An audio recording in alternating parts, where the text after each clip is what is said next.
We're live, and I'm half a beer in already, and was already having a conversation with Bronx Blogger about um, this stuff and some of this stuff, which I noticed that you've been drawn by Scutch. Oh yeah.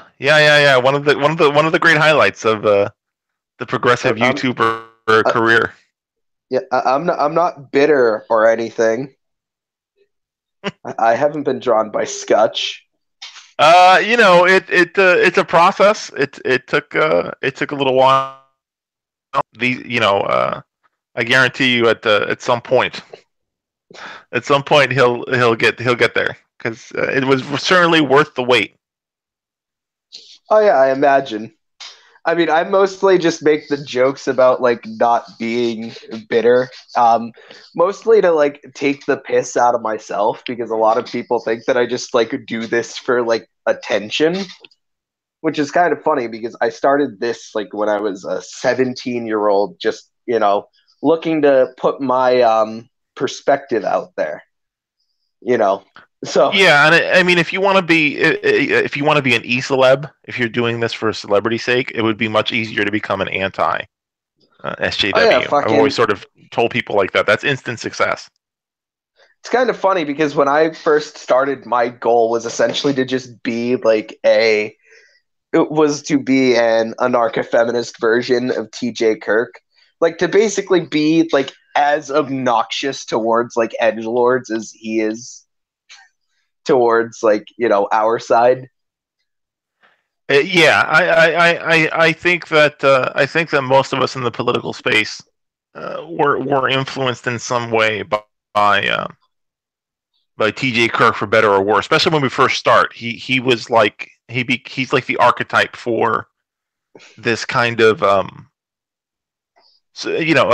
ostensibly left leaning or leftist Yeah. you know uh, Well, I mean, raging diatribe, but he's been revealed to be a liberal and dare I say it, oh yeah, full I'm blown so surprised. reactionary.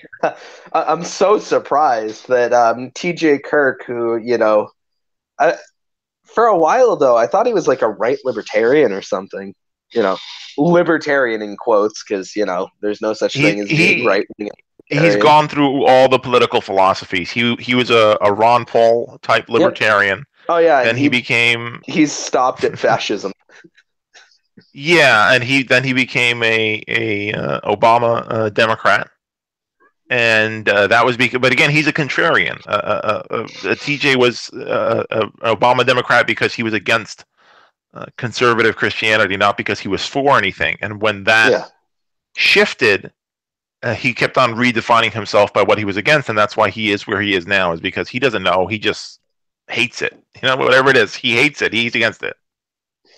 he defines himself. Yeah, he defines himself by what he's against, as opposed to what he believes.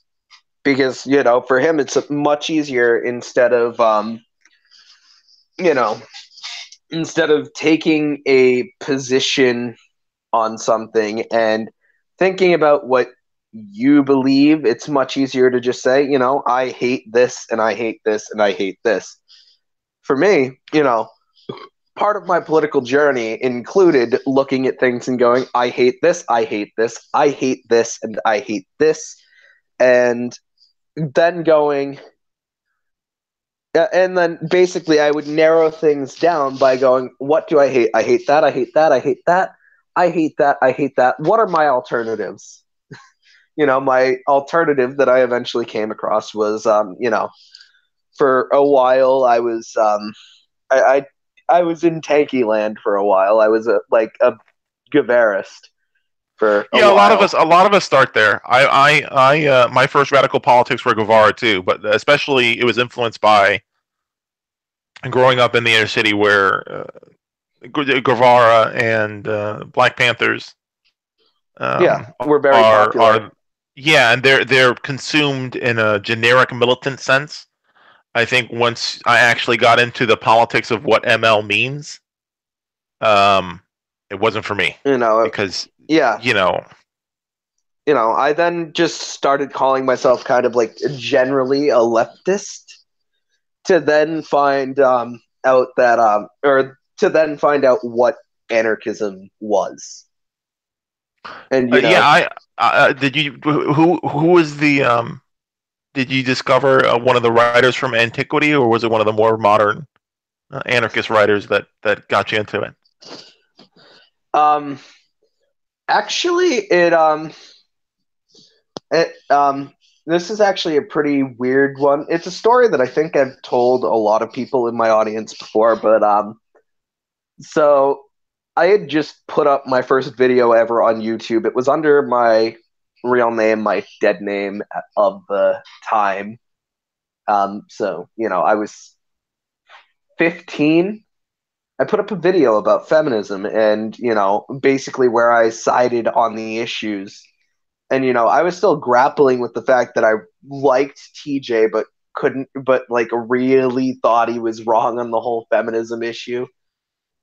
And, so like, I was getting into like Lacey Green at the time because, she was a sex educator and that was more the reason I watched her than her feminism. But, you know, I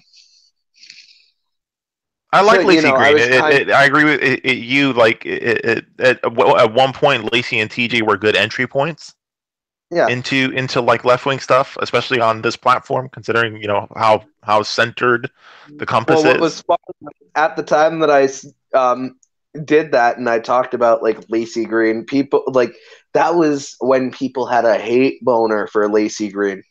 Anita Sarkeesian was really was like my entry into political YouTube, believe it or not.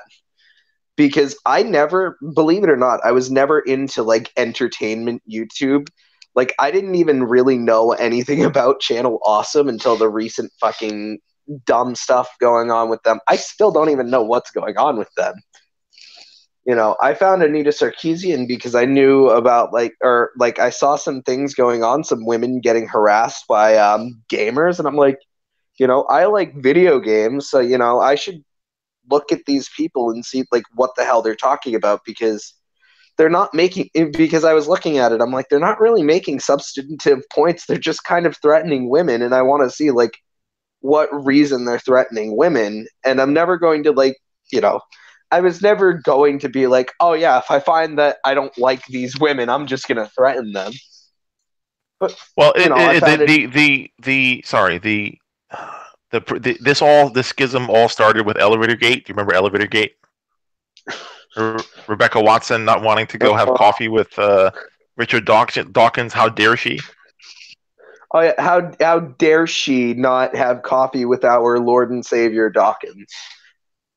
Yeah, Which I that make was the that beginning for joke. me of that process that you went through Yeah, with Sarkeesian. It was for me. It was Watson and Elevator Gate yeah, and seeing the big babies.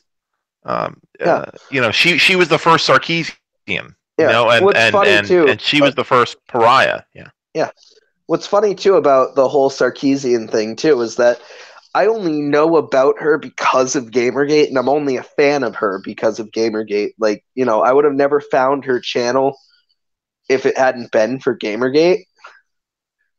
So, I found her channel, and so I decided, I'm going to throw my voice out there. So I made a video called My Thoughts on Feminism. Um, and this was a video that I just recorded from my phone and said my thoughts. I made my piece about it. From there, I started getting like criticism from some from what the right would call edgy shit posters. People calling me a fag because I was wearing a Hollywood Undead shirt, and there was a Doctor Who poster behind me. It's like, yeah, so what? I like you know I like pop rock and like Doctor Who. I'm a fucking teenager. What do you expect? So many kids got chased off this platform during Gamergate. It was almost like a specific target to get like underage Yeah, I feminists mean, terrified off the web. I had actually been sitting on the sidelines and seeing this happen. So I'm like, for me, I had already developed a shell because I had already argued in comments with these people for hours. I had developed a thick skin by the time I jumped into this, So I jumped into it, and from there, I just kind of, I looked at my own views. From there, I was constantly looking at how people were like, what the criticisms were in the comments. And eventually I saw under recommended videos, under my video for related videos, it was a libertarian socialist rants video about feminism and about his thoughts on it. And I ended up watching more of his channel because I liked the video, and I found a lot more on anarchism. And I found that economic view very much fit feminist my feminist tendencies, along with my really my class struggle tendencies. So, I ended up studying anarchism from there, and I ended up reading I ended up reading a lot of the writers from antiquity. Your Kropotkins, your Emma Goldmans, your Yeah,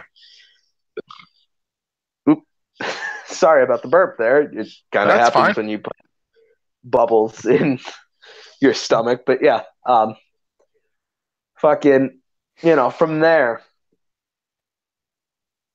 So yeah, from there I ended up reading some of the writers from antiquity to kind of learn more about anarchism. It created my interest, and my views kind of evolved from there. So I had this channel up for a while where I would occasionally drop videos. I made a video about the Nicole Arbor thing. 90% of the time, though, I was just fucking dropping video. My videos weren't even really political.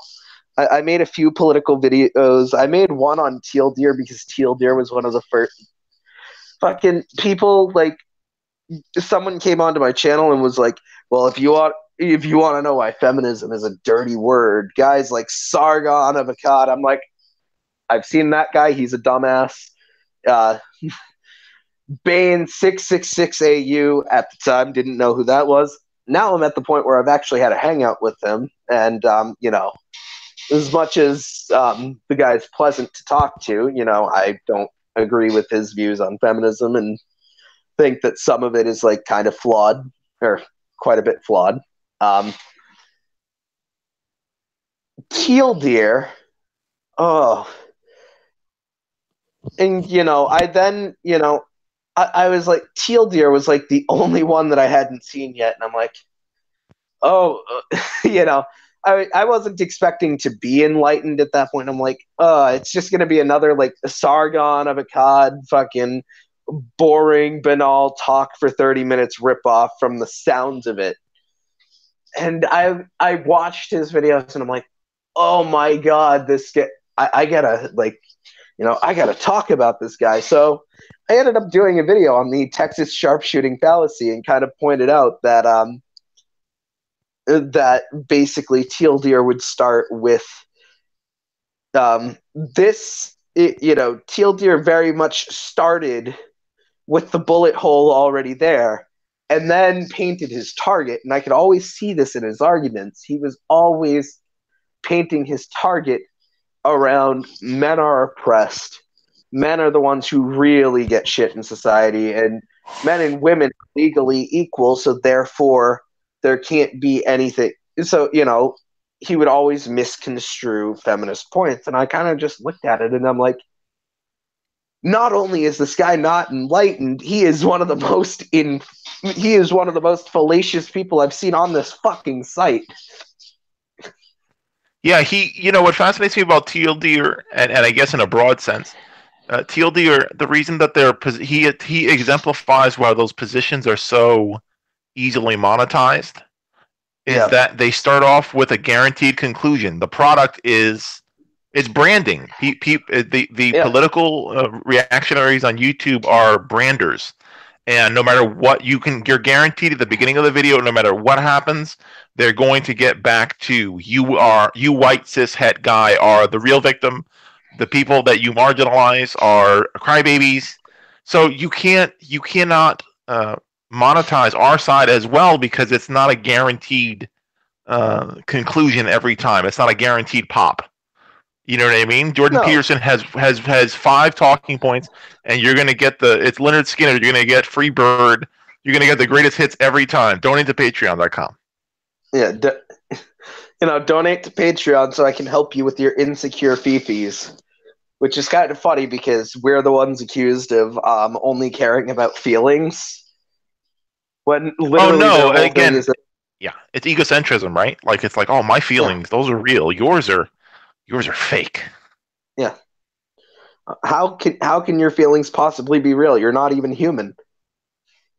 Yeah, exactly. You know. That's the essentialism in the position of like, well, these are feminists. They're not human beings. These are SJWs. They're not human. It was SJW was the unpersoning language that was You chosen, know. the umbrella It, term. it, in many ways, they'd pull the Rick Sanchez. When he gets Morty to kill the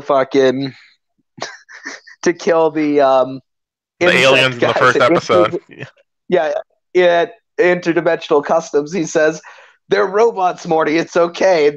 Then Morty shoots shoots one, and he's like bleeding out, and then he's like, "They're not robots, Rick." And Rick's like, "It's a figure of speech. They're bureaucrats. I don't respect them." In many ways, that's kind of what the shitlord view on on leftists, so-called cultural Marxists and feminists, SJW Postmodernism. are.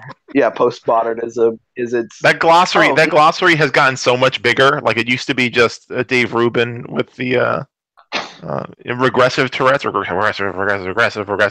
Now there's like regressive 10 different aggression. words. Yeah. Now there are 10 different words, but they're all like expanded, unpersoning. Yeah, you know, it. There was also cultural Marxist has obviously always been around because fucking, that's been a conservative and even fascist like term since fucking how I don't even know how long. At least So since somewhere in the like 30s, right? World. Yeah, yeah. It was either yeah, it was somewhere in the 30s. I don't know.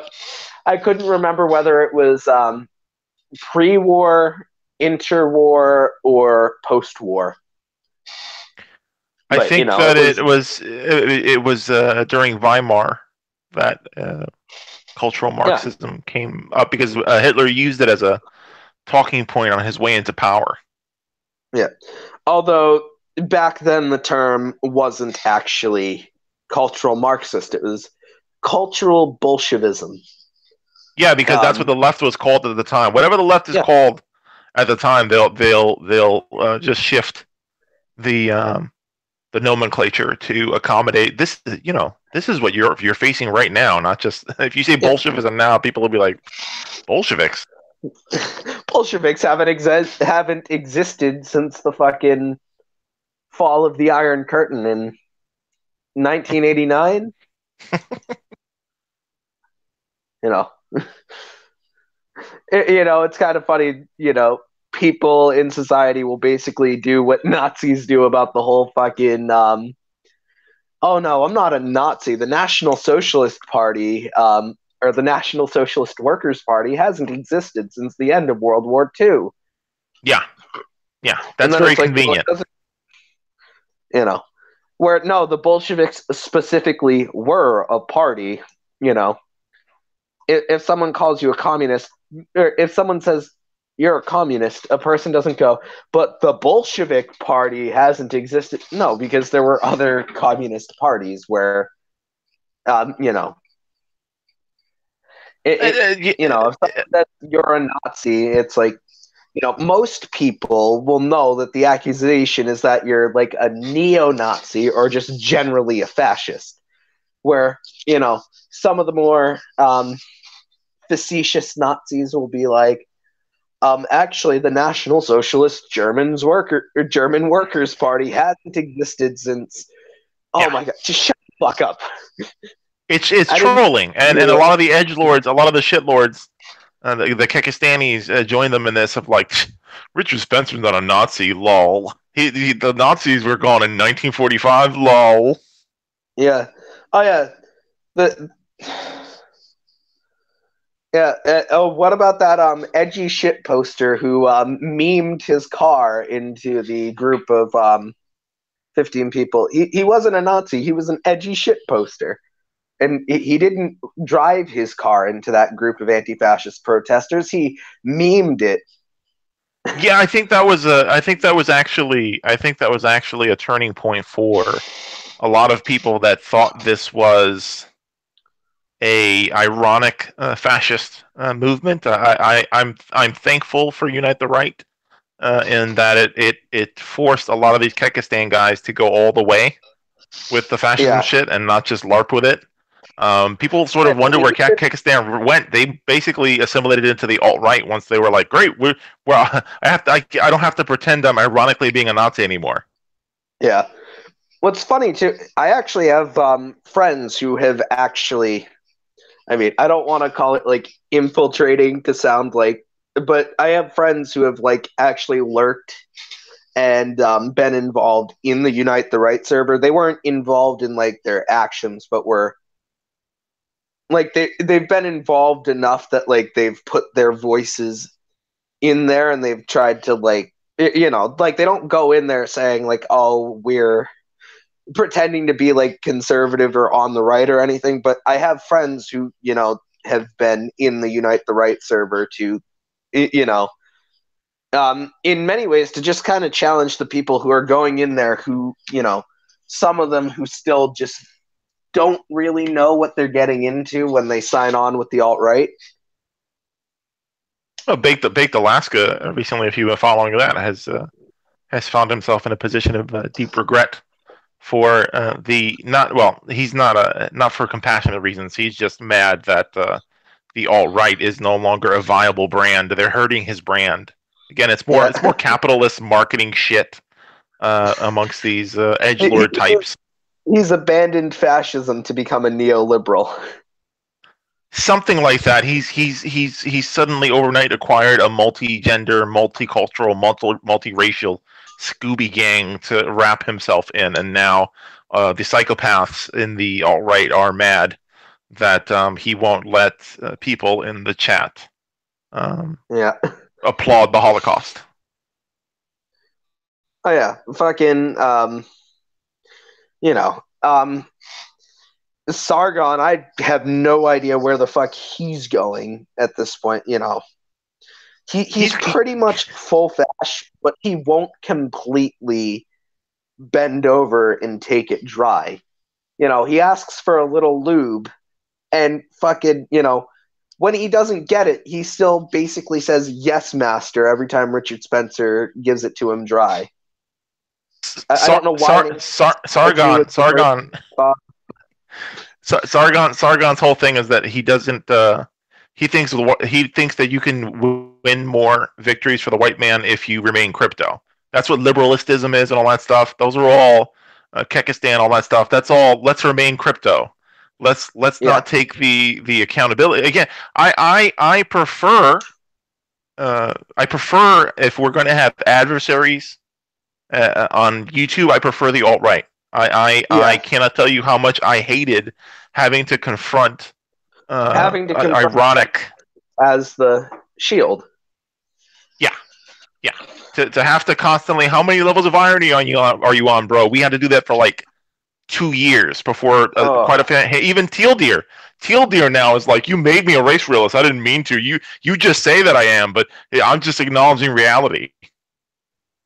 So, no, you're not acknowledging reality. You're parroting racist talking points that have been debunked. And you expect me to take you academically seriously.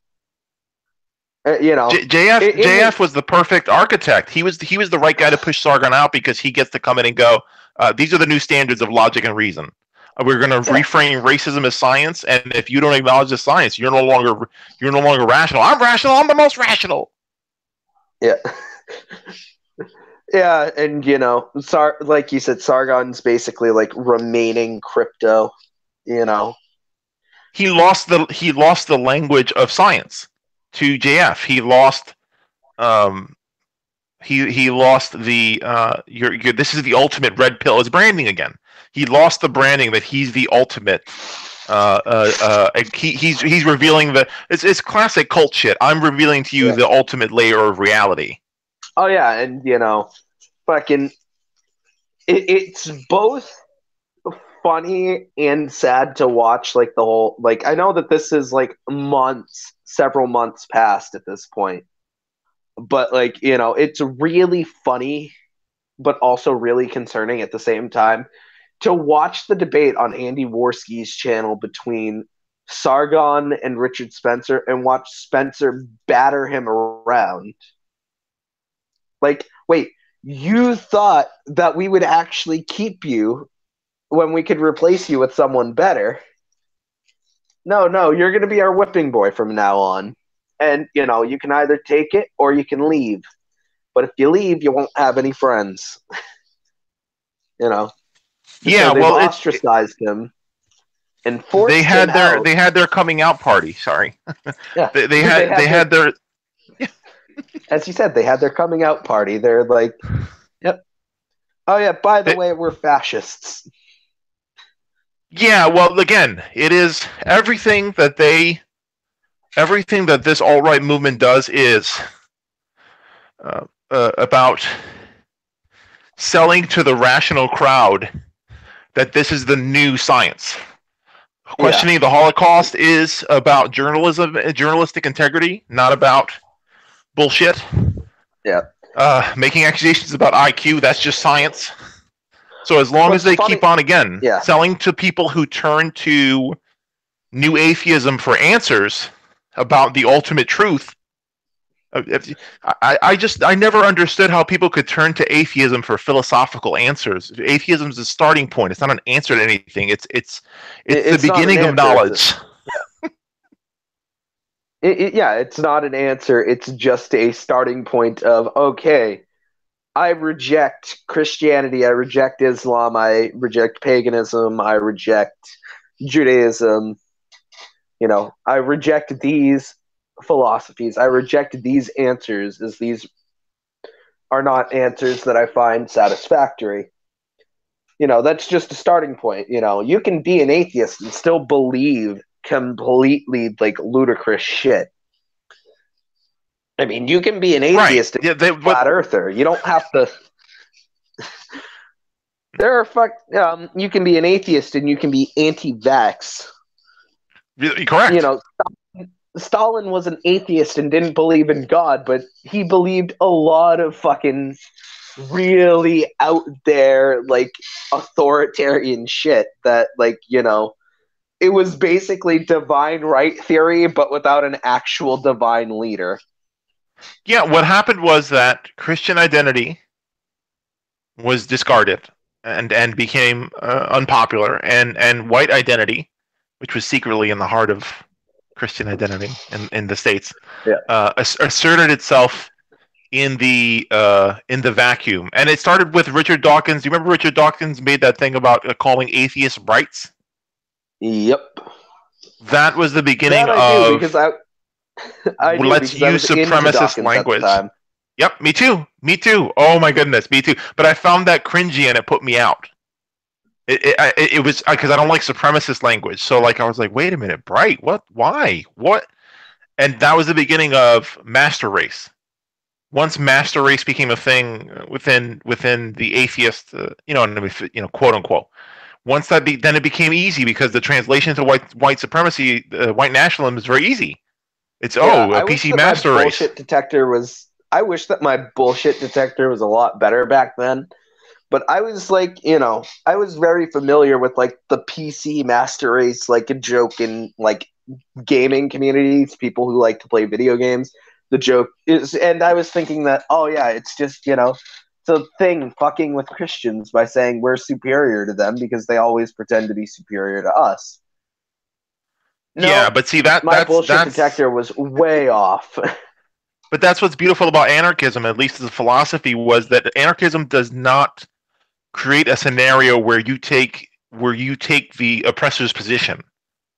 Like you don't replace hierarchy with just a hierarchy where you're in charge now, because hierarchy itself is the cancer. So once Dawkins replaced Christians are better with atheists are better, he just jumped into hierarchy. Now you have power. That's it. Like Yeah. your movement's going to See, I disintegrate always into thought that, power struggle.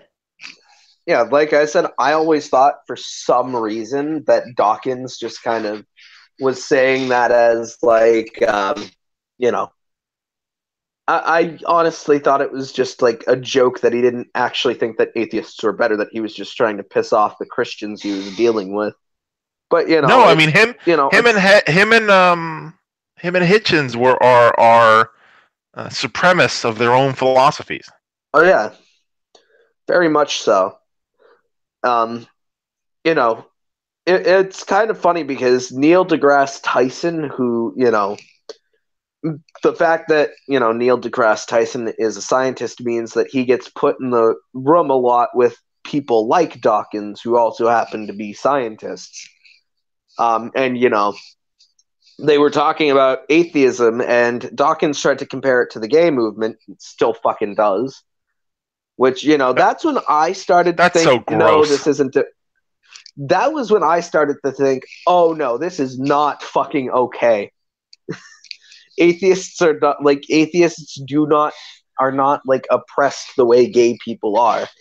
You know, there's some archaic rules on the book that were overruled by a federal court. Yeah, The stuff yeah. against atheists holding office in the United States.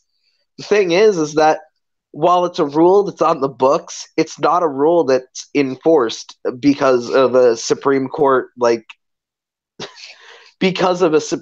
decision. Which I I don't think you can impeach a president for saying they don't believe in God. no, I don't think it'll hold up in court. Nope. oh yeah, we the charge is that our president doesn't believe in God.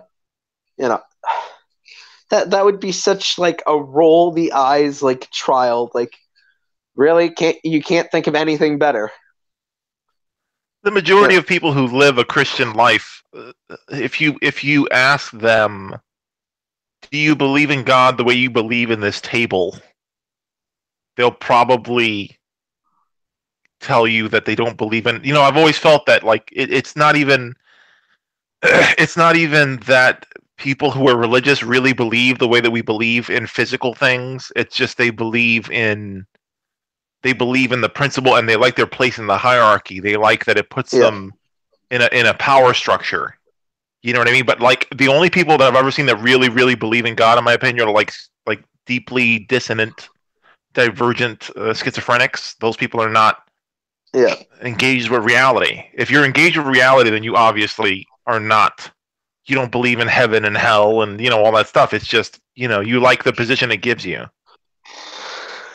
Yeah, yeah, and Dawkins, it was kind of funny when Dawkins pointed that out. Neil deGrasse Tyson, who he doesn't call himself an atheist because of a lot of the baggage, but he's said that he doesn't believe in God.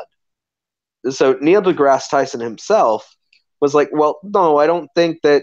I don't really think that the atheist movement of is really comparable to the gay movement. No, You don't. There's not a book called The Straight Delusion.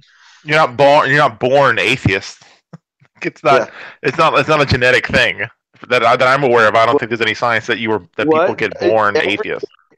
every baby's born an atheist because they're born not taught any beliefs. It's like that's not the same as like well, I mean, being gay isn't like really like there's no gay gene, obviously. Oh, Um, no, no, no, no. but I meant in terms of, how do I say it? Like gay is something that is a component of identity that is immutable, whereas atheism is just it's an arbitrary qualifier. If you can't practice atheism, you'll still survive. yeah, well, I mean, also literally, like there might be a technical truth if you want to like basically use the point that, babies aren't born believing in a god or believing any like religious values, so therefore they're born atheists. That's technically true, but that's not like the same as being born gay. That's more of like, that's like, oh yeah, a baby's born without beliefs, so therefore that There gets are like really structures. messy. There are structures in the brain that are oriented towards religion. They've done the whole people who have Yeah, certain brain tumors become more religious. There's a part of the brain that is set up for that, and you can put whatever you want in there. You can put Superman, or you can put Richard Dawkins, or you can, because if we've learned anything about New Atheism this late in the movement, is that they do have gods. They have Sam Harris, they have Richard Sam Dawkins. Harris, who I always thought was trash, I could never fucking stand him. Even when I was a bit of a new atheist myself, I couldn't fucking stand Sam Harris. He's always been a smug Bill Maher clone. Like the nasty, catty, culty guy. Yeah, I mean, I always found it weird because I liked Bill Maher, but I couldn't fucking stand like Sam Harris. Bill Maher could crack a couple jokes. Sam Harris was just like it was basically all the smugness of Bill Maher Yeah, without even the modicum of comedic ability that right. Bill Maher had. Yeah, Bill Maher light. Bill Maher light. Literally, like Bill Maher without anything that makes Bill Maher interesting. Yeah, And even now, like, it's really sad. Again, I'm 37 years old, so there was a time when Bill Maher was like a rebellious quantity in my yeah. world. I was a teenager when Politically Incorrect was on, and to like see him become a fucking bootlegger and talk about Milo, you're the new Hunter S. Thompson. I'm like, oh, fucking. Milo, you remind me of a young gay Christopher Hitchens. Yeah, again, What? young Christopher Hitchens was actually cool. He was a fucking Trotskyist. He wasn't some fucking gay Nazi. Well, one, fucking Milo isn't even an atheist. Milo literally believes that you, as an atheist, are inferior to him from the way that Milo's talked about atheism. So, He's a Catholic. He's a you know, Catholic pedophile. He's, yeah, he's the first self-identifying Catholic pedophile. I guess he's post shame on that. yeah, just fucking, but, somehow he's a young Christopher Hitchens.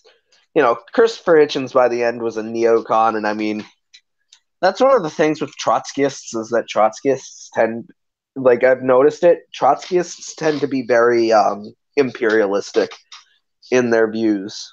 Oh yeah, but see, that's again why I couldn't connect with ML, because what I learned about ML was that if you make ML your position, then you are forced to do what Che did, which, as much as I think Che is an important revolutionary figure, right? Che Yeah, was an imperialist, and like that. There's no difference between capitalist imperialism and communist imperialism. Not at its very heart. Maybe in terms of implication, but not in terms of substance. That's not my groove. yeah, yeah. It definitely was. I find it funny because I even say in the stream that this is the stream where we discuss fascist art, but we haven't talked about like the art part of fascism. We've just talked about the fascism, the conservatism, and all that Did jazz. You were talking about metal? Did you know that the hosts of Red Ice TV are Norwegian or Swedish? You brought that up, or you Yeah. brought that up in our private conversations. I did not know that because, well, I don't really watch Red Ice TV. You do a lot more of like scouting the alt right than I do. Hmm. I, His I name is tend to his be name is much more sidelines. his name is Henrik Palgrim. And what's funny is, like, his wife was a goth scene chick, and he was a like a metal dude, a metal. I think he's still in a metal band. And from out of that, they became the fucking CNN of white nationalism. Yep. Actually, something I've fucking noticed about or about black metal is that it is very white and very white nationalist. I find it funny. It's called black metal, but I don't see a lot of black people in black metal. It's always these white guys, and a lot of them are Nazis. You have like Varg Vikernes, for example, which I probably pronounced his name way off, but I'm drunk and don't care. No, that's fine. It has to do a lot with black metal's origins, the parts of Europe that it came from, and the Yeah, people that live there, conflating their country's history with fascist co-opting of Nordicism. yeah. And in fact the co-option of Nordicism has always been kind of weird too, because the Vikings didn't take up arms against black people. They weren't they weren't concerned about multiculturalism. In fact, everywhere they went, they integrated part of cultures that they were nearby. Like they would, you know, um, There were two layers to that. From what I saw on a documentary, was like Hitler did not have the legacy that Mussolini could draw upon Rome for his militarism. He didn't have yeah, anything like that in Germany, because Germany had been like social democrat for a while. yeah. Even the Well, I mean, monarchy there was Germany. very soft. Excuse me. I So mean, if you know he went anything, next door and was like, "We're gonna do what these guys did." Sorry. yeah. I mean, if you also know anything about how Germany formed, there are like the Germanic people and there were the Germanic tribes, but I mean, if you look at how it formed, it was literally formed from a bunch of different nations being absorbed into one by Bismarck.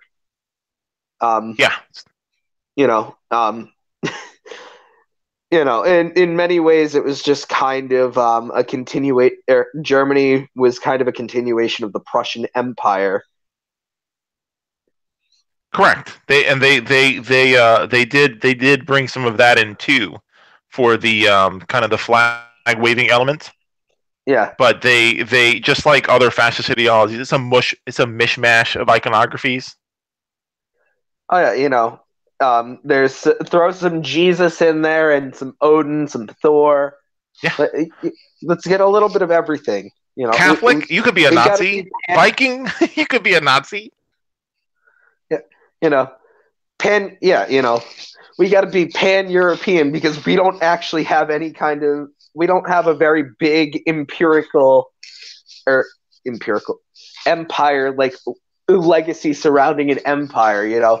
Prussia was a small nation for hundreds of years, and a diplomat came along and did a lot of and manipulated a lot of the politics to form Germany.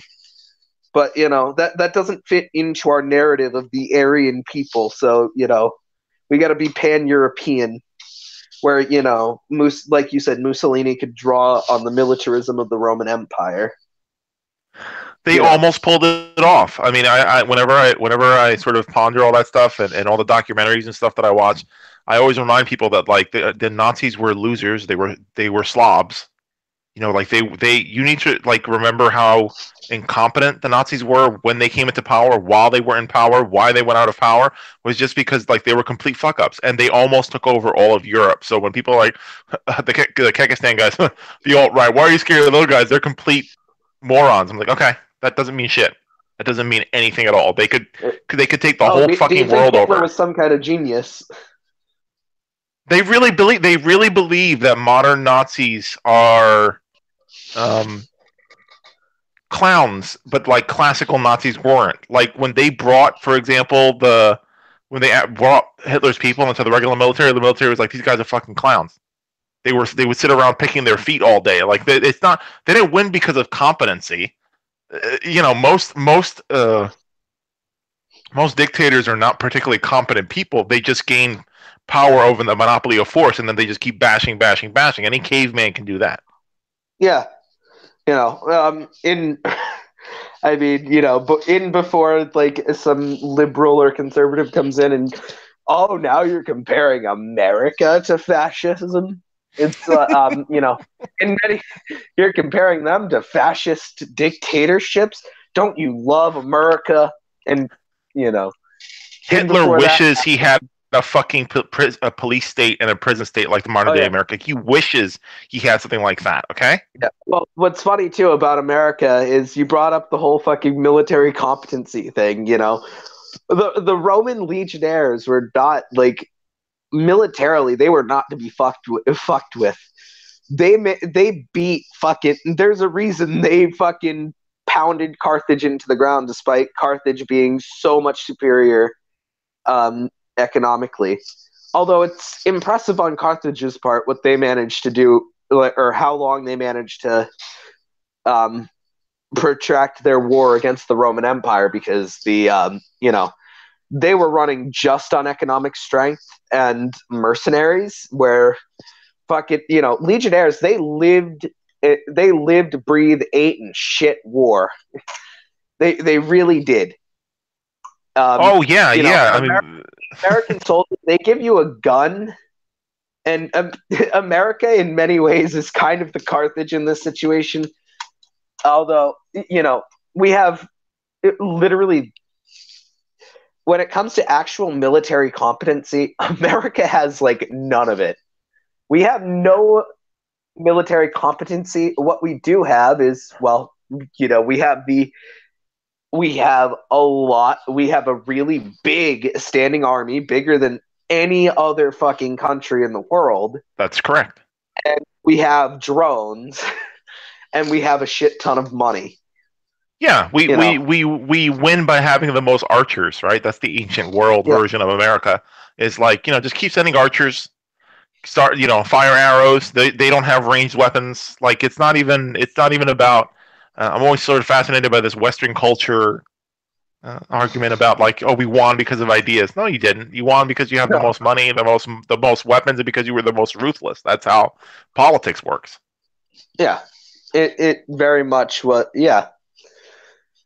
We don't we don't have any military competency, and to act like we do is completely has a completely ahistorical understanding of military competency and what other world militaries are like. No, we're the fucking caveman that bashes anybody who threatens our power. And even that has become completely bankrupt. Where like, for example, during the Second World War, First World War, the U.S. military was a profession in the legionnaire sense that you were a U.S. soldier. From like 18 to 70, you were a U.S. soldier. You were a soldier for a living. You know what I mean? Like there was a time where someone like General Patton existed and was like, I obviously don't endorse fucking General Patton, but I'm saying that man was a professional soldier. Whereas now the U.S. military is a series of mercenaries and people from oil companies, Yeah. creating strategy for wars and where the Pizza Hut goes after we bomb the civilians. Yeah, instead we've got a Hannibal instead of a Patton. Yeah, yeah, effectively. Although And I mean, Trump with the Syria thing is like, ugh. although Hannibal was generally an effective war leader, but the soldiers themselves were mercenaries. The generals are, the generals. It's a profession for them, but they're not.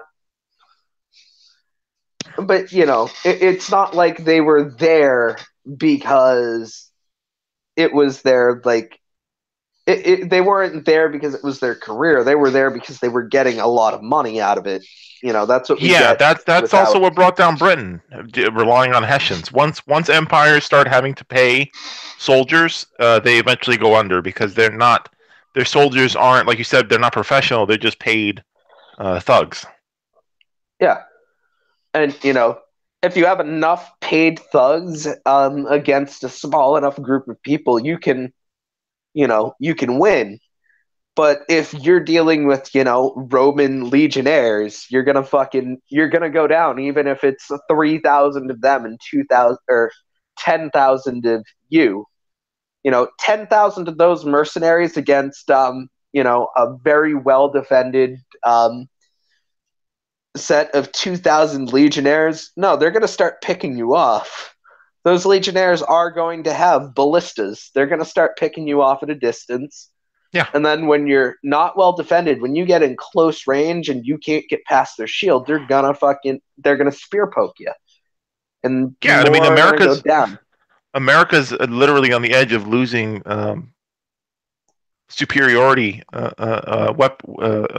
armament superiority to Russia and China, like on the very edge Yeah, of not having the best. Ironically, we're still in a fucking ranged weapon race, except now it's ballistic missiles. But it's the yeah, same thing of like, who's got the furthest reaching ballistic missiles? Oh, he rules the world. There you go. yeah. Yeah, I mean, also not to mention the fact that now we're starting shit in fucking Syria. Like, what the fuck? This that What the fuck? there's no side in there. That's fascists with different brands of It's fascist all struggling. It's Rojava and like three different brands of fascist. That's correct. That's correct. You've got ISIS. Yeah, You've got the Assadist regime. yeah. You've got the Al Qaeda is still in that. I side with Al the people. Nusra. Yeah, I side with the people. That's all I can say is that the civilians Yeah, are the only side that I take in that war, and intervention's not going to yeah. um, do Well, anything. also, it's like we need to, we need to show this dictator to stop harming his people by going and bombing his people. Oh yeah. But again, that's like the Saddam Hussein thing of like we're gonna liberate you by blowing you up. Like we've been down this path before as a country. Well, I guess you're I mean, I guess you're free to do whatever you want if you're dead or something. I don't know. I guess you're not oppressed if you're dead. No, There we go. yeah. Someday this will all come around. Someday, and it's already started. All these migrants and refugees, they'll become part of the mainstream population in the West, even more so than they are now because Muslims are mainstream in the West. They've been mainstream in the West. And when we Oh yeah, look back, you're I going to think I've see. mentioned before that one of my ex girlfriends is a Muslim, Ah, a practicing Muslim who her parents are from her father's from Palestine and her mother's from Jordan. oh, okay. Well, my point is that Yeah, 40 years from now, Islamophobia is going to look the way anti Semitism looked in yeah. the 1930s and 40s. And a lot of people are going Although to be embarrassed. is making a comeback, it seems like. Not not so much that it would put the average Jewish person out of the category of white in the West, Yeah, but uh, it's been under the surface in certain communities for quite some time. yeah. Well, I mean, a lot of white Zionists, you'll find that, if you go and look in their closets, you'll find quite a few anti-Semitic skeletons. Oh, sure, yeah, it's cognitive dissonance all over again. Of like they love that Israel's a fascist state, but like they hate Jews too. So You know, they're so they torn. they want to praise Israel's apartheid, but they want to be like, but they're fucking Jews. We need. They want to reconcile the fact that they want to gas them, but that they want an apartheid state the way that Israel has it. They're like, I want to praise their apartheid, but they're Yeah, not white. when you're an absolute sociopath and you can't decide whether or not you want to praise someone's apartheid or gas them. Yeah, you know, The absolute state of the alt right. it really is. That's one of those things. I mean, goddamn, what was his name? Steve Bannon. Steve Bannon.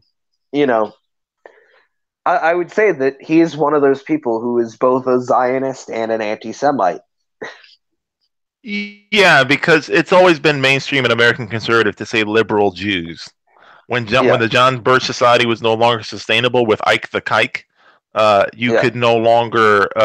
It's like the mainstreaming of welfare queens instead of the N word. You know what I mean? yeah. So You it's the can't. same. You can call her a welfare queen. You can't call her the N word though. No, no, If you call her and that's if you because call her the N word, you'll get in a lot of trouble.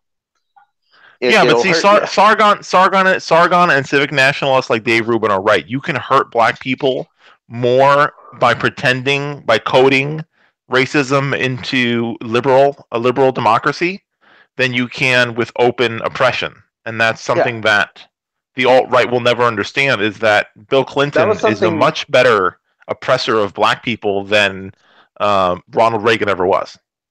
Yeah, that was also something that Malcolm X said about the whole. It was gold. The whole Goldwater campaign is he basically said that it was a fox versus a wolf. The fox will pretend to be the friend. The fox, being the white liberal, will pretend to be the friend of the black person. But like when it comes to any actual like radical changes to help black people out, and when it comes to hurting black people, they'll take every opportunity they can, but they won't be open about it. People seem to Whereas a guy forget like, that BLM, it was a reaction to Obama's America.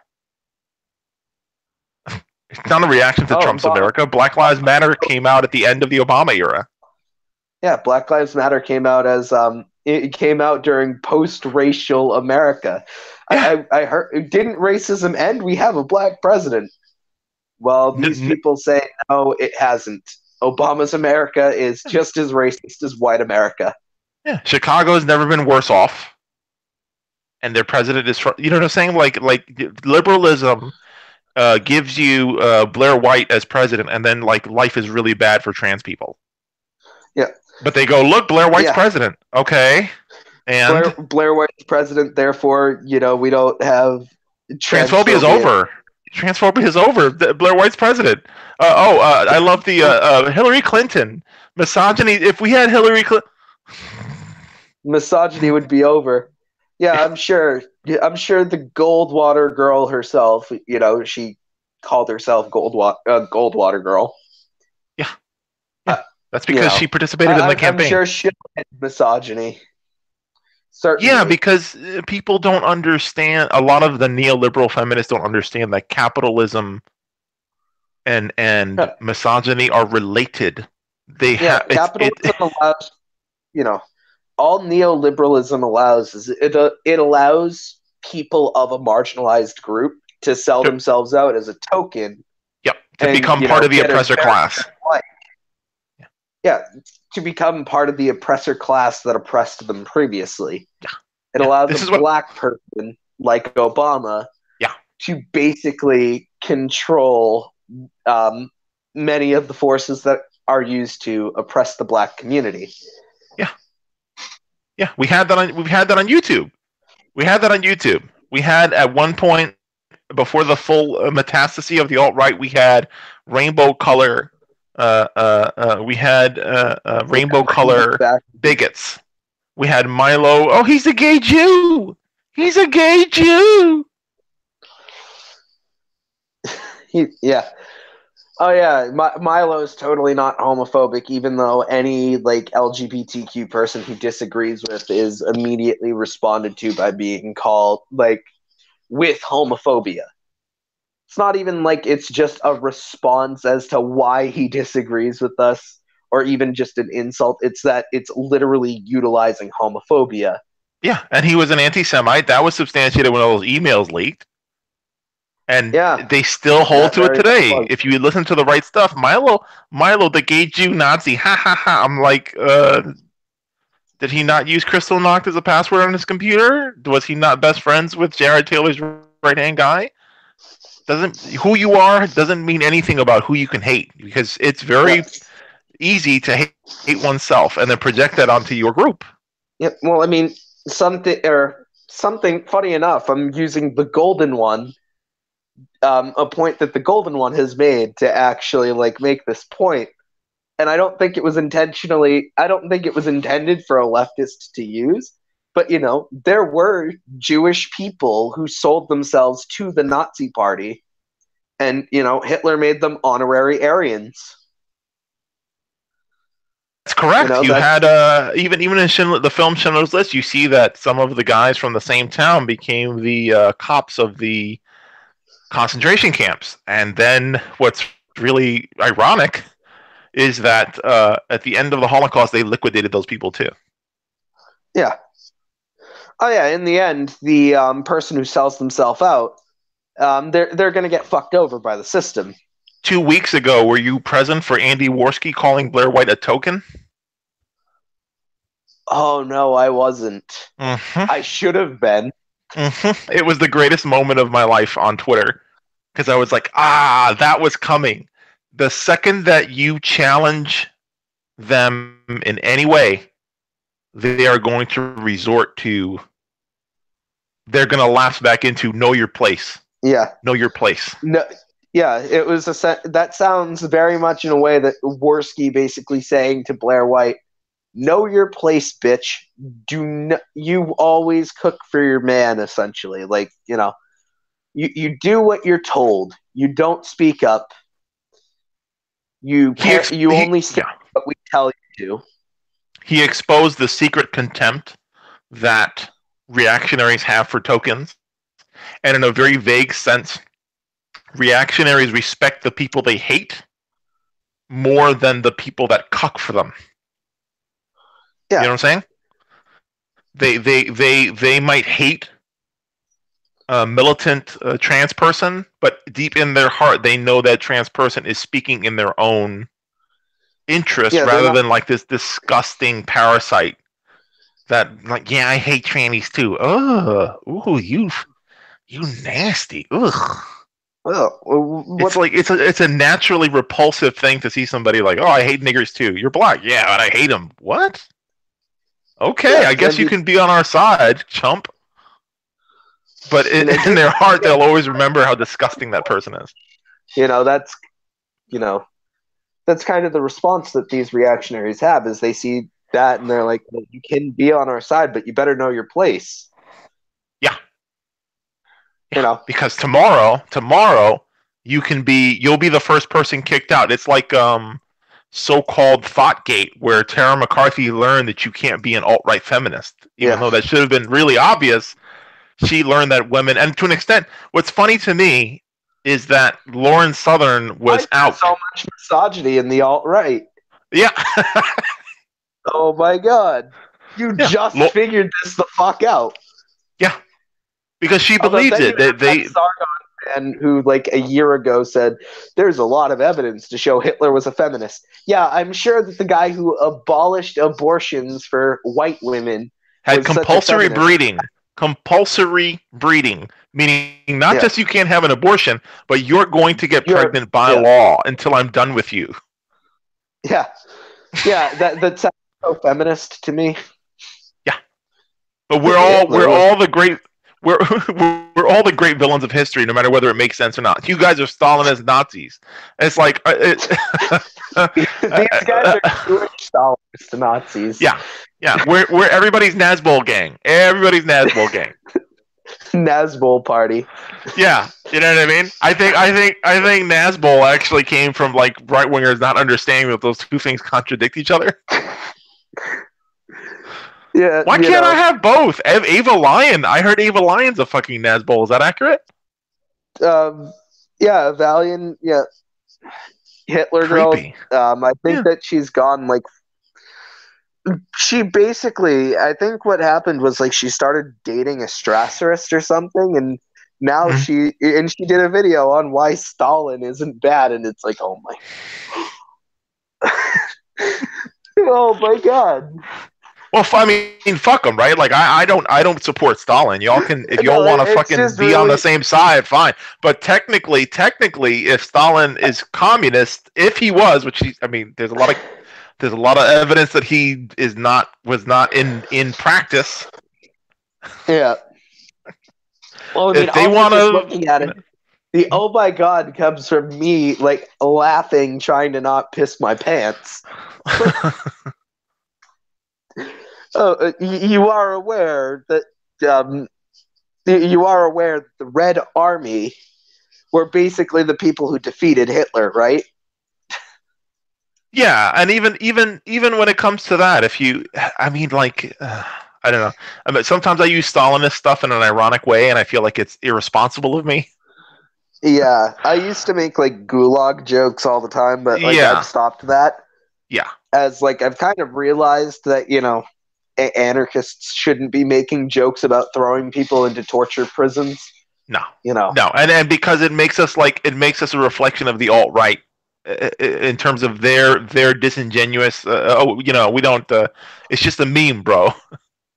When they do Hitler stuff, they're like, oh no, but yeah, but no, but yeah. I don't want people to. And again, it's not that it's not funny. Every so often, somebody will put something out and I'll laugh at it, but like it has to be really grotesque so that people realize I'm not actually endorsing it. Yeah. I think It's that's the way like, to kind of dodge. it's like I've always got, it's kind of like I did have to take a little while to realize, wait, am I endorsing the torture of Nazis? Like I don't have a problem that it's the torture of Nazis specifically, but just the fact that it's torture in general. When I say all the time that I do not endorse torture, and then turn around and say, but I Yeah, endorse the torture of Nazis. Am I doing the same dehumanizing that the alt right does? yeah, and even if it's not about Nazi soldiers, what the Red Army did to civilians during and after Yeah, the Second World War is as bad, if as bad as anything the Nazis did. I mean, murdering yeah, children, concentration camps, all that shit. So like yeah. there's no good side in that war. Like there's nobody that I side with in that war. Yeah. You know, I'm I side glad with that the yeah, I side with the Nazis getting defeated, but I also correct. side with the people who defeated the Nazis weren't like benevolent heroes. They were No, selfish. They were selfish pricks, just like everybody else in that war. yeah, you could say that about the United States. You could say that about Stalin. You Yeah, could say that about you quite could a say few that about parties that were involved. Churchill. Correct. I mean, Churchill actually oversaw a genocide that killed more people than Hitler killed. Oh yeah, and post-war, this is a disturbing fact. The largest scale ethnic cleansing in history. And we're not necessarily talking about people killed, but people displaced. Was Yeah, what was done to ethnic Germans after the war by Russia. yeah. So I don't support stuff like that. Oh, but You but know, it's okay because it's not Nazis doing it. In fact, those Germans that Stalin displaced were Nazis, so therefore that ethnic cleansing was justified. yeah. See, but that's ML stuff. That's ML stuff. Yeah, That's how do you pronounce that guy's goddamn last name? Unrahi Umruhi. Unruh, Yeah, Unruh. yeah. That's Unruh Uh, stuff. There's no point in us fighting for us to get our own Holocaust on. Like so fucking retarded. Excuse me, stupid. I'm actually surprised that you used that word before I did. No, yeah, it was a I complete haven't. slip of the tongue. Yeah. Also, probably it wasn't a good idea to actually say the N word earlier. Although, No, yeah. I'm not sure. I'm not sure what the community thinks about Afro Latino people saying it. I Mm. know that a lot of black people say that people who aren't black shouldn't use the word even in context. You know, Um, I think that if you can avoid it, you can avoid it, and if you slip your tongue, you yeah, apologize. That's the best that I can do. yeah. I You know mean, what I yeah, mean? I can definitely say even like since I started the channel, it's slipped my tongue before, and Yeah, yeah. So many I people get apologize. like, yeah. See, that's the simple thing that so many people who get disaffected from the left don't want to do. They Yeah, they they I want mean, I points for can say that. good faith. Yeah, I could say that at first I did try to challenge it and be like, wait, but I only said it like in context, and I Right. wasn't like. And then it's like, oh, and then they kind of explain, well, like, no, it doesn't like really matter. You just shouldn't have used it. You could have denoted that you were referring to it Yes. and that there are like alternatives to it. But yeah, Yeah. you know, And I it's as actually, simple as apologizing. Just give a sincere apology. Not, I'm sorry you're offended. Just, I yeah, thoughtlessly did something wrong, and I'm sorry. That's so much easier. I can't understand the work of like, I'm going to defend my accidental. Just let it go. Just say you're sorry. That's it. just let it go. Just let it go, Dick Coughlin. I mean, Dick, I Dick, like you. Dick, Dick came I like around. you, but just take criticism. Dick came around. Dick had a moment of, I think, where Yeah, he got into some stuff, but he after I think it was a couple of days later, he came out yeah. and gave a sincere I thought that he apology. would And come around. Like I didn't like go like, oh, I hate Dick Coughlin now or anything no, like that. no, but that's what makes him better than TJ. Is like he's willing to actually look inside and go like, I'm sorry about this thing, and not be like, I'm sorry I hurt your feelings, or I'm sorry that it's just a I'm sincere sorry that apology. easily offended you, SJW troggered cuck. Yeah. How delicate of an ego do you have to be like, I just can't apologize? Oh, How delicate of an ego brain. yeah. Because TJ, I'm TJ sorry. once did a. I just flipped in the name of a System of a Down song because I could, and it didn't Yeah. even make any sense. Hmm. But I don't know. I feel like edgelords literally just went reactionary because they refused to apologize because that was their brand. Yeah. I don't apologize for hurt feelings. I'm on the edge. We're on the edge. It's like, well, we're not asking you to apologize for hurt feelings. We're asking you to apologize for material effect, Thank you. Peter for Coffin material did a nice consequence. thread on that. Did you see that? No, I didn't, although I do try to keep up on Peter Coffin's threads. I Did a great even became a thread. patron. Yeah. He did a great thread responding to H3's Oh, I did you see know that. I'm sorry I offended you guys, and he explained that it's not even about being offended, it's that your It, words aren't like occurring in a vacuum. yeah, they're, these words do have an effect, even if like you thought that you may not have realized that it was trivializing transness to say, oh, if I cut my dick off, I am now a trans woman. Call Mm, me Ellen. You may have thought that the joke is, oh, my dick touched the inside of a toilet seat and therefore I find it disgusting. But no, it's more the part where you say that because my dick is cut off, that makes me not a man. No, you right. can be a man and you can be a man and have to have your like penis removed for whatever Correct. reason. Yeah. You You could know, have a vagina and be a man. you could Like, board with a vagina and be a man. yeah. I've had female to male sex partners, and they were men. That was who they were. Yep. Like, and at the time, I think it's so weird how genital preoccupied people are. Yeah. Like, It's weird. It's mm, never been a preoccupation like I've ever had.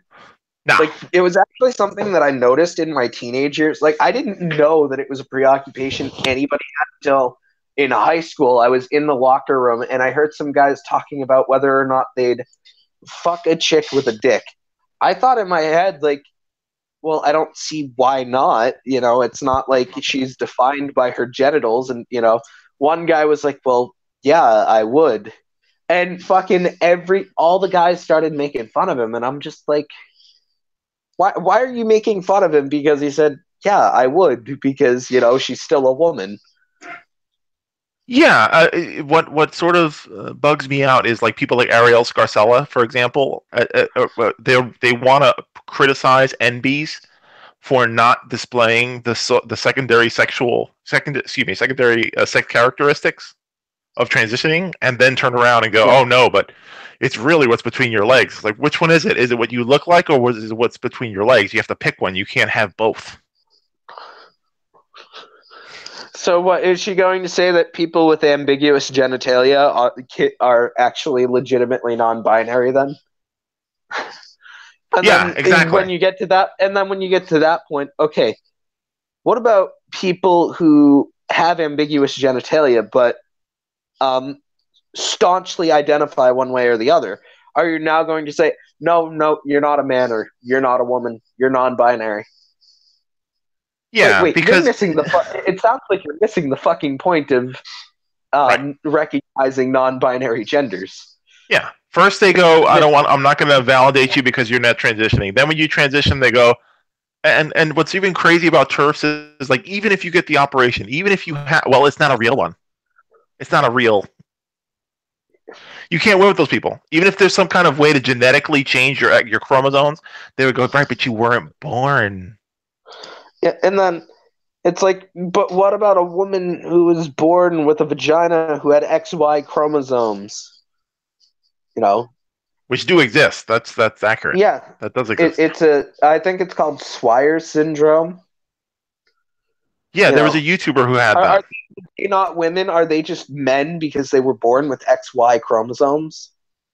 And then, they're always going to give a different definition. If you bring up something that challenges the ability to reproduce, and the thing is, it'll go in a circle because then once you get to like the Swire syndrome thing, they'll then go back to the whole womb thing, and then it's like, wait, but I fucking discredited that. Why are we going in this fucking circle?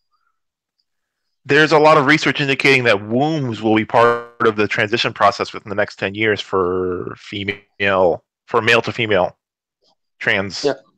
transgender women. So, like, then again, I don't think those people are going to retire from turfdom once that happens because they go, well, you weren't born with it.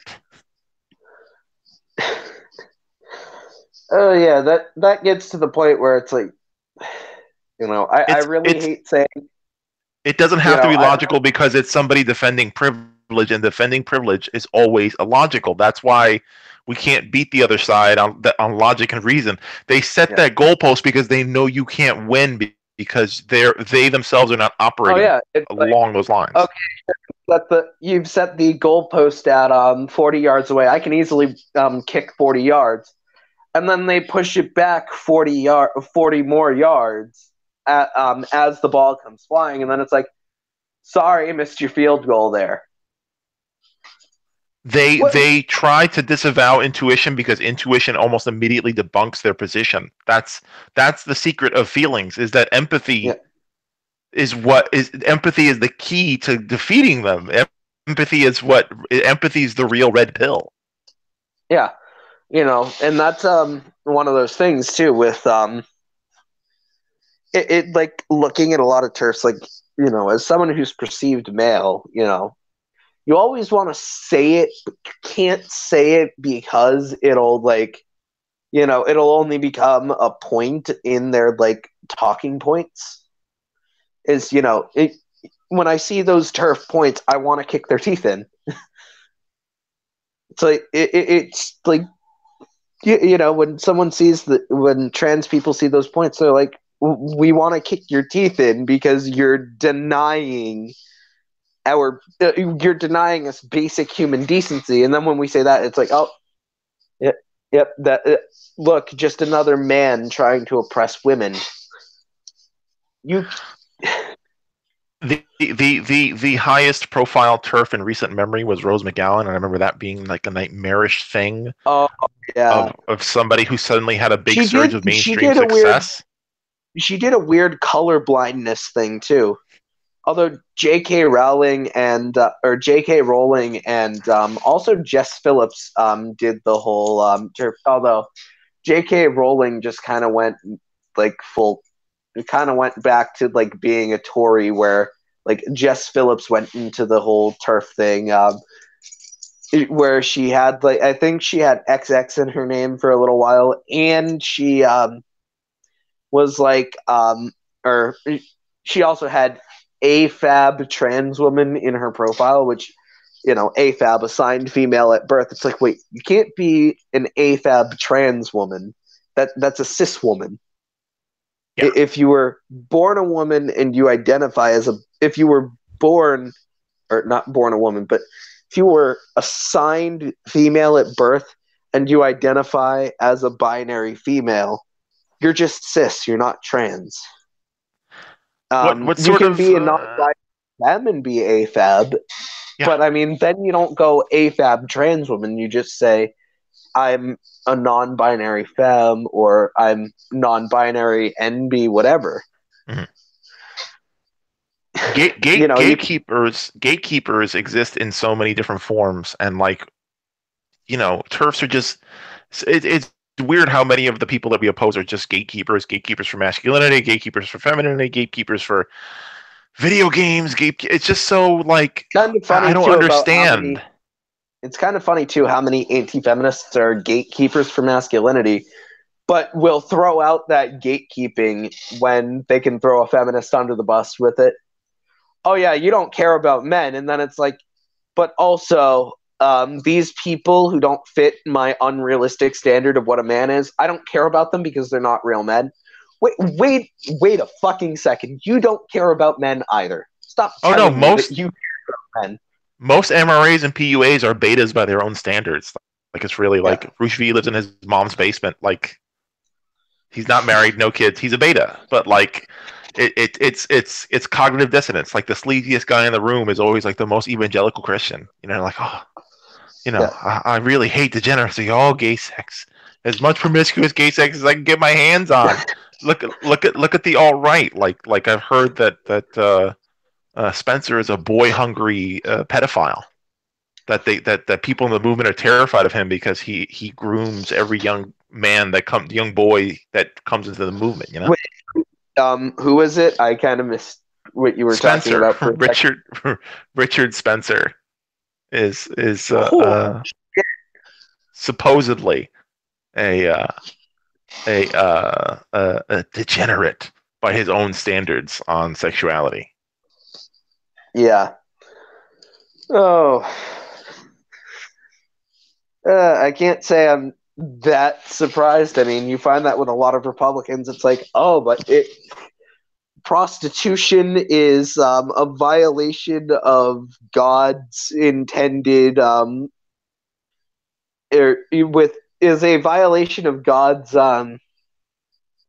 what is it God's institution of marriage. That same person gets caught getting a blowjob from a sex worker they paid $50 on the street to. Yeah, I remember reading a news story years ago that the when the Republican National Convention comes to town, like pimps and sex work skyrocket. The pimps prepare themselves because it's like Christmas because the Yeah, Republicans are so I would lascivious. I would have used the gay example, but that's a little bit less prevalent. And I think that a lot of homophobes are genuinely straight. Although there are some, although there, but there are some But cases. Grinder also reported that the during the RNC that activity skyrockets Yeah, on Grinder. So that probably is indicative of something. I'm no, I can explain it. Bronx. Um, it's not gay because when he comes in my ass, it releases testosterone, which makes me big and strong. Therefore, it's not gay. It's just a brother helping a brother out. I would not be shocked hearing that argument come from one of like the MRA dudes. PUA. Fucking, That's a Rushvi argument if he ever gets caught. He's listening to this right now. It's like writing down testosterone in the butt he's means writing down more thing masculine. which is intended to make fun of him, and he's going to use that as an actual excuse. He goes to the podium. He's like, "How do you think I got this beard? You know, I have a disease where I can't grow a beard unless I'm getting seminal testosterone shots in my rectum. I need compassion from you guys. I Yeah, need the hot shot." fucking that was a joke too that I got from a post on Facebook like a year ago. One of my friends doing a like I'm assuming you know what a copy pasta is. Yes. Where they yeah, it was a copy pasta and it's like sucking dick is straight and eating pussy is gay because if you think about it, when you swallow another man's semen, you absorb his testosterone, and it may while It's when you're accurate, technically accurate.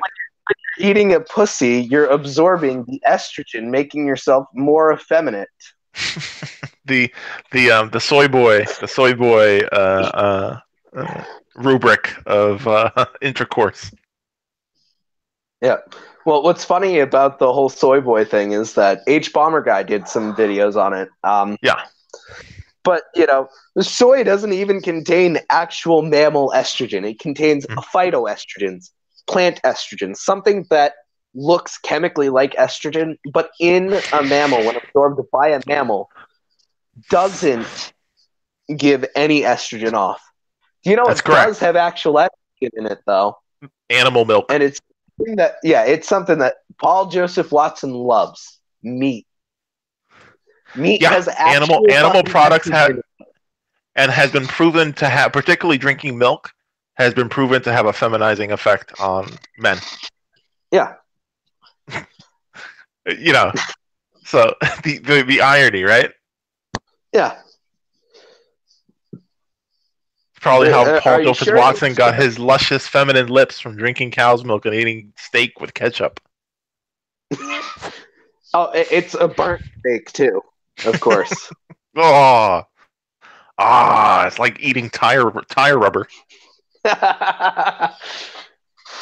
Oh, that's something I haven't had in a while. God, you're in a bad situation. And by the way, I'm not talking about steak. I'm talking about rubber tire. I haven't had rubber Yeah, tire in a while. yeah. I remember Paul Joseph Watson making a thing out of like, oh, it's cool to drink draw steak with milk. Ooh. What? Mm. I really do not get like the meat eating and like milk drinking culture. Like, I mean, It it's vestigial. It's people that consumed marketing as identity. Like from um, or as someone might call a cultivated identity. that's right. Identity, Yeah. which Meat eating was not even like a mainstream thing in the 1950s and 60s. It was in the 70s that dairy became a thing. Excuse me, no, 50. It was in the 50s that the milk lobby started advertising milk as a part of a diet and as yeah, part of American identity, three drinking times a milk. day. Yeah. And then in the Yep, late I 60s, early fucking 70s, meat eating became a thing. oh yeah, I remember being pounded with like both of those like growing up in elementary school. Mhm. Like, oh, meat was a big part of the food pyramid. Yeah. Milk. Oh, you needed your 3 cups a day. And people sort of forget that the milk that we drink is not raw; it's a highly processed Yeah. food, and Well, I the mean, things that the way that we process it, we can apply to anything: coconut milk, almond milk. yeah. I mean, it's also kind of necessitated considering the society we live in that like cow's milk gets processed. Otherwise, you're gonna Yeah, end up with a lot of people getting sick. that's correct. Well, we've Like, seen funny. misadventures in raw milk and raw water play out amongst the libertarian set. Yeah, yeah. What's funny is that like milk on its own. I don't even like milk on its own. I only like, but fucking, I love ice cream. That's like the only real like milk thing that I consume. And Yeah, even then, I could fucking replace it with vegan ice cream and be contented. coconut ice cream or cashew ice cream is exceptional. Really great. Yeah, it's. I And always found the I'm not currently a vegan because of some hormonal stuff that I've been struggling yeah. with. But I was a vegan for 6 years, and I really loved getting cashew or coconut ice cream. Really great, better than milk ice cream. Better. Well, I mean, I've got 2 different hormonal things that I'm dealing with. One being the whole like trans thing, being the fact that I don't want testosterone in my body at all, but also the fact that I'm producing a very low amount of testosterone and a high amount of estrogen just naturally. But I mean, I bet the diet definitely plays a role in that too. Yeah, mine was a problem um, with subcortical seizures and hormones related to that, Yeah. and having to take supplements and stuff like that. So I was vegan for 6 years. I loved it. It was great. I might go back to it in the future, but I haven't been vegan for 2 years. But I learned Yeah. important lessons that I wouldn't trade for anything. I just hope somebody doesn't take this clip out and go, "Let me educate you, Yeah. Bronx blogger, about why you should go back to." let people do things on their own. You know what I mean? Like I'll, once Yeah, you stabilize, once I stabilize certain things, I might be able to go back to it. But yeah, it was a really healthy diet. I was in great shape. yeah. I really Some appreciated random that. Like, out, some random geek pointed out that parents do feed their young children milk 3 times a day, and then wonder why their children get sick. It's like it's true. you're feeding, It from you're antibiotic feeding, resistance to yeah, cancer to all kinds of stuff. yeah, to cancer, to to bovine growth hormones and massive amounts of estrogen. That all of that throws your body out of whack. It's lent to a lot of young girls reaching puberty early. It's lent to a lot of young women struggling with infertility. There's a lot of really bad fallout from, especially giving girls dairy milk. Yeah, it's it's actually kind of been proven that like in recent years that it's actually like pretty bad for us to be drinking milk all the time. In fact, most of the population is lactose intolerant. That's accurate. That's why our pharmacy has a digestives aisle. Is that we're trying to force our body to process things that we're not supposed to. Yeah. We eat like someone eats like 6 steaks a day and then wonders why the fuck they can't take a shit. Correct. It's like it's like you eat a little fucking fiber.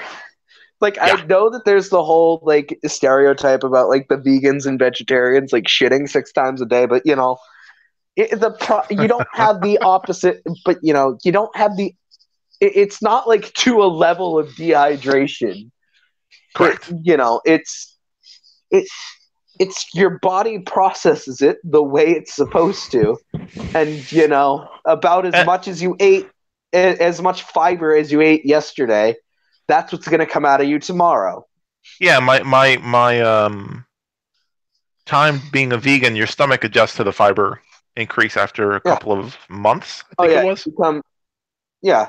It then starts to become more of like a twice a day thing as opposed to a Yeah. 6, 7 times a day thing. Yeah. The American diet is incredibly low in dietary fiber. Like the average person doesn't even clear 30 grams of fiber a day. That's like two Yeah. pieces of bread. That's two pieces of like dark green bread. And like the average Oh person is yeah. eating like croissant sandwiches from McDonald's and stuff. Like It's like it's really why do bad. like why the fuck do you think people need all this like stuff to help them take a shit? It's because there's no Yeah. dietary fiber. We're eating stuff that our body's not meant to digest digest on such massive levels. And tragically, it's completely arbitrary. It's just because fiber is not cheap, and it's much Yeah, easier to just feed people soy and corn and yeah, rice. It's not even like a nefarious thing of like, oh, nobody's conspiring. yeah, It's just not profitable to feed yeah. people What's healthy funny food. too is that a vegan diet lends itself way more to fiber because That's you're correct. eating if Americans ate just a few more fruits and veggies and ate a couple less steaks a day, That's yeah, they'd see massive improvement in their health. yeah. And I was lucky living as a vegan in New York City because at least, even though I live in the inner city, I could at least commute into Manhattan proper and get vegan food. Um, Yeah, and I mean, I'm like, I completely understand that like not everybody can be vegan. It's not feasible for everyone. It's not feasible for me, which is why I'm like more of like a vegetarian at the moment. yeah, But I think people do the it's do the best that they can with what they have, and I would, if veganism really came to the Bronx, I would love that. I'd be a big fan of that. But oh up yeah. here, you could barely What's get funny too vegetarian is stuff that up here.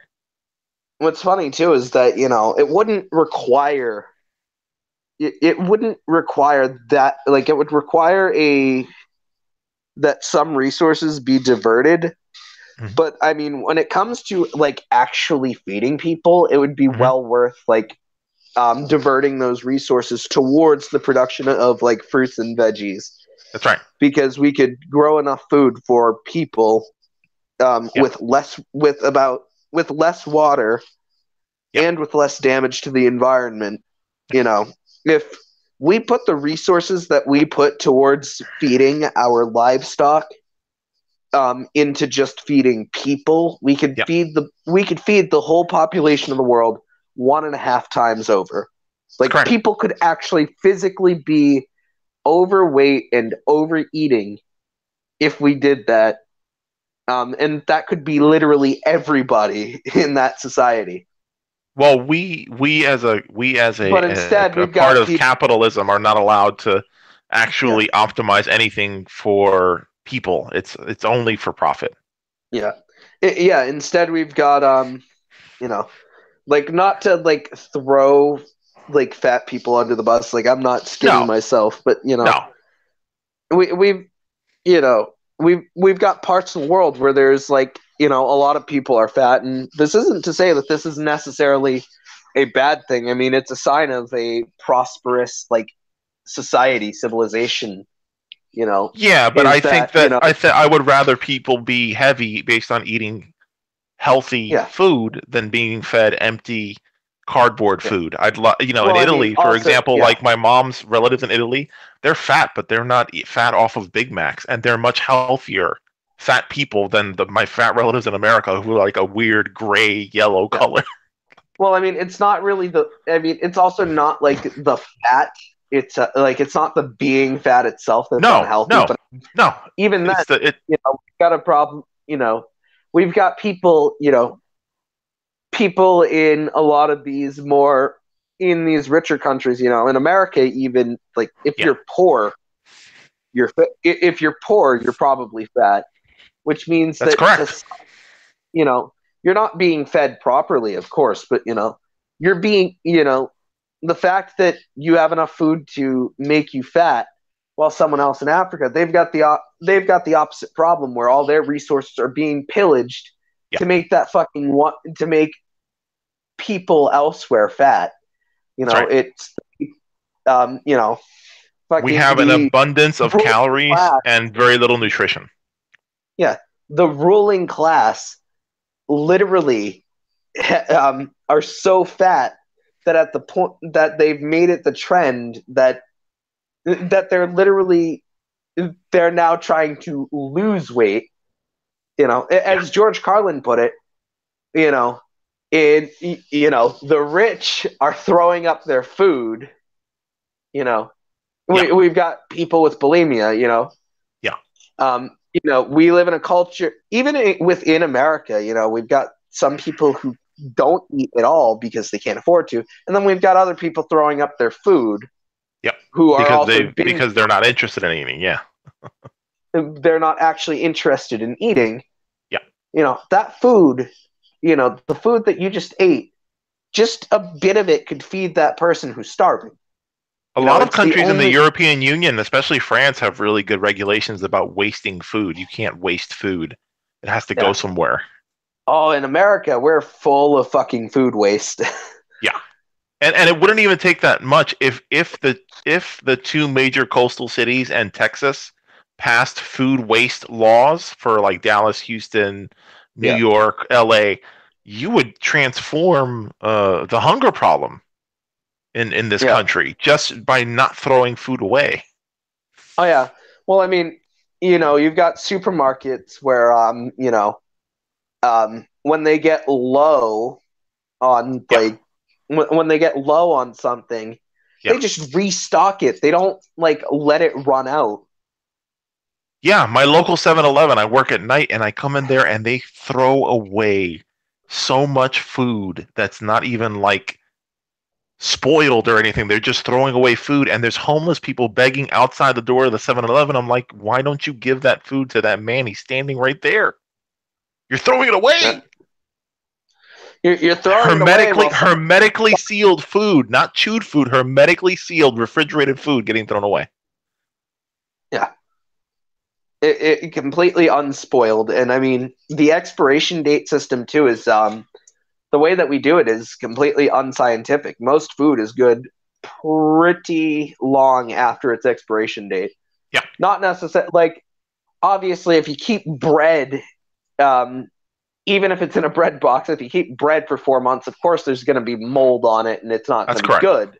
Yeah. You know, That's if not it's subject to. Not all food is subject to that kind of but yeah, necrosis. I mean, even then, if you pull it out and the expiration date is 2 days ago, Yeah, but there's no mold on it, it's fine to eat. that's right. You know, But it's capitalism not. needs to get that old stock out and new stock in. Again, we're beholden to a system that is anti-life, Yeah, it's pro-profit, anti-life, and anti-life. yeah, it cares much more about the profit margin than it does about the people. You know, we could easily, you know, as you said, hermetically sealed, refrigerated food Yeah, being thrown away while homeless people outside are begging for it because yeah, they can't get any food because they can't afford food. yeah. We And have any something food here that, called we have something here called City Harvest, but again, it's through a private company. The city should be handling food waste, and they shouldn't be relying on charity to yeah, make sure that that food that's going to get thrown away goes to the appropriate people. You know, people shouldn't have to be dumpster diving for free food. There should be places where you can, you know what I'm saying? what do you have against dumpster diving for free food? It builds Oh no no, character. It builds no not, character. but you Says know the why should ANCAP. No, I'm why should making fun of the somebody? ANCAP who are like, Yeah or actually no, Rush Limbaugh literally like when talking about fucking kids who can't like who have parents who can't even keep food in the refrigerator and the kids are hungry at school.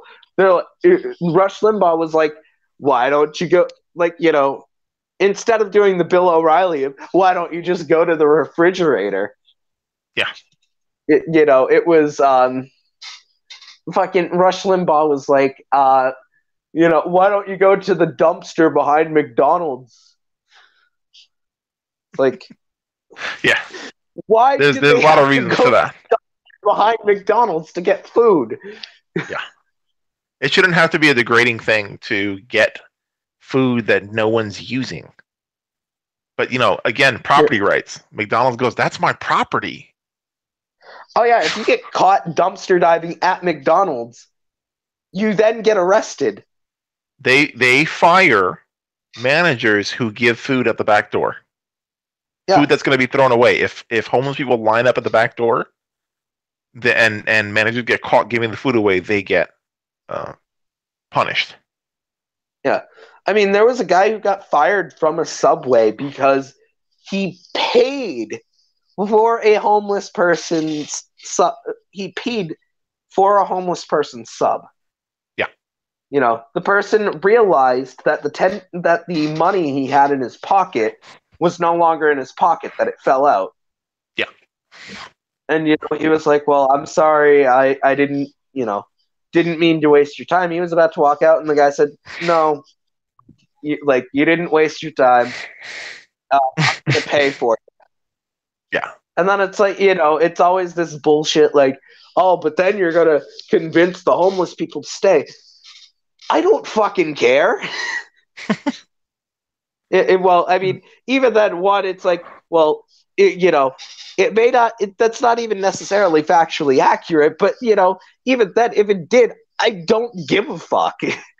What are we Capitalism supposed to? is Are we supposed to just shield our eyes from the fucking homeless crisis? Are we supposed to shield our eyes from the people starving?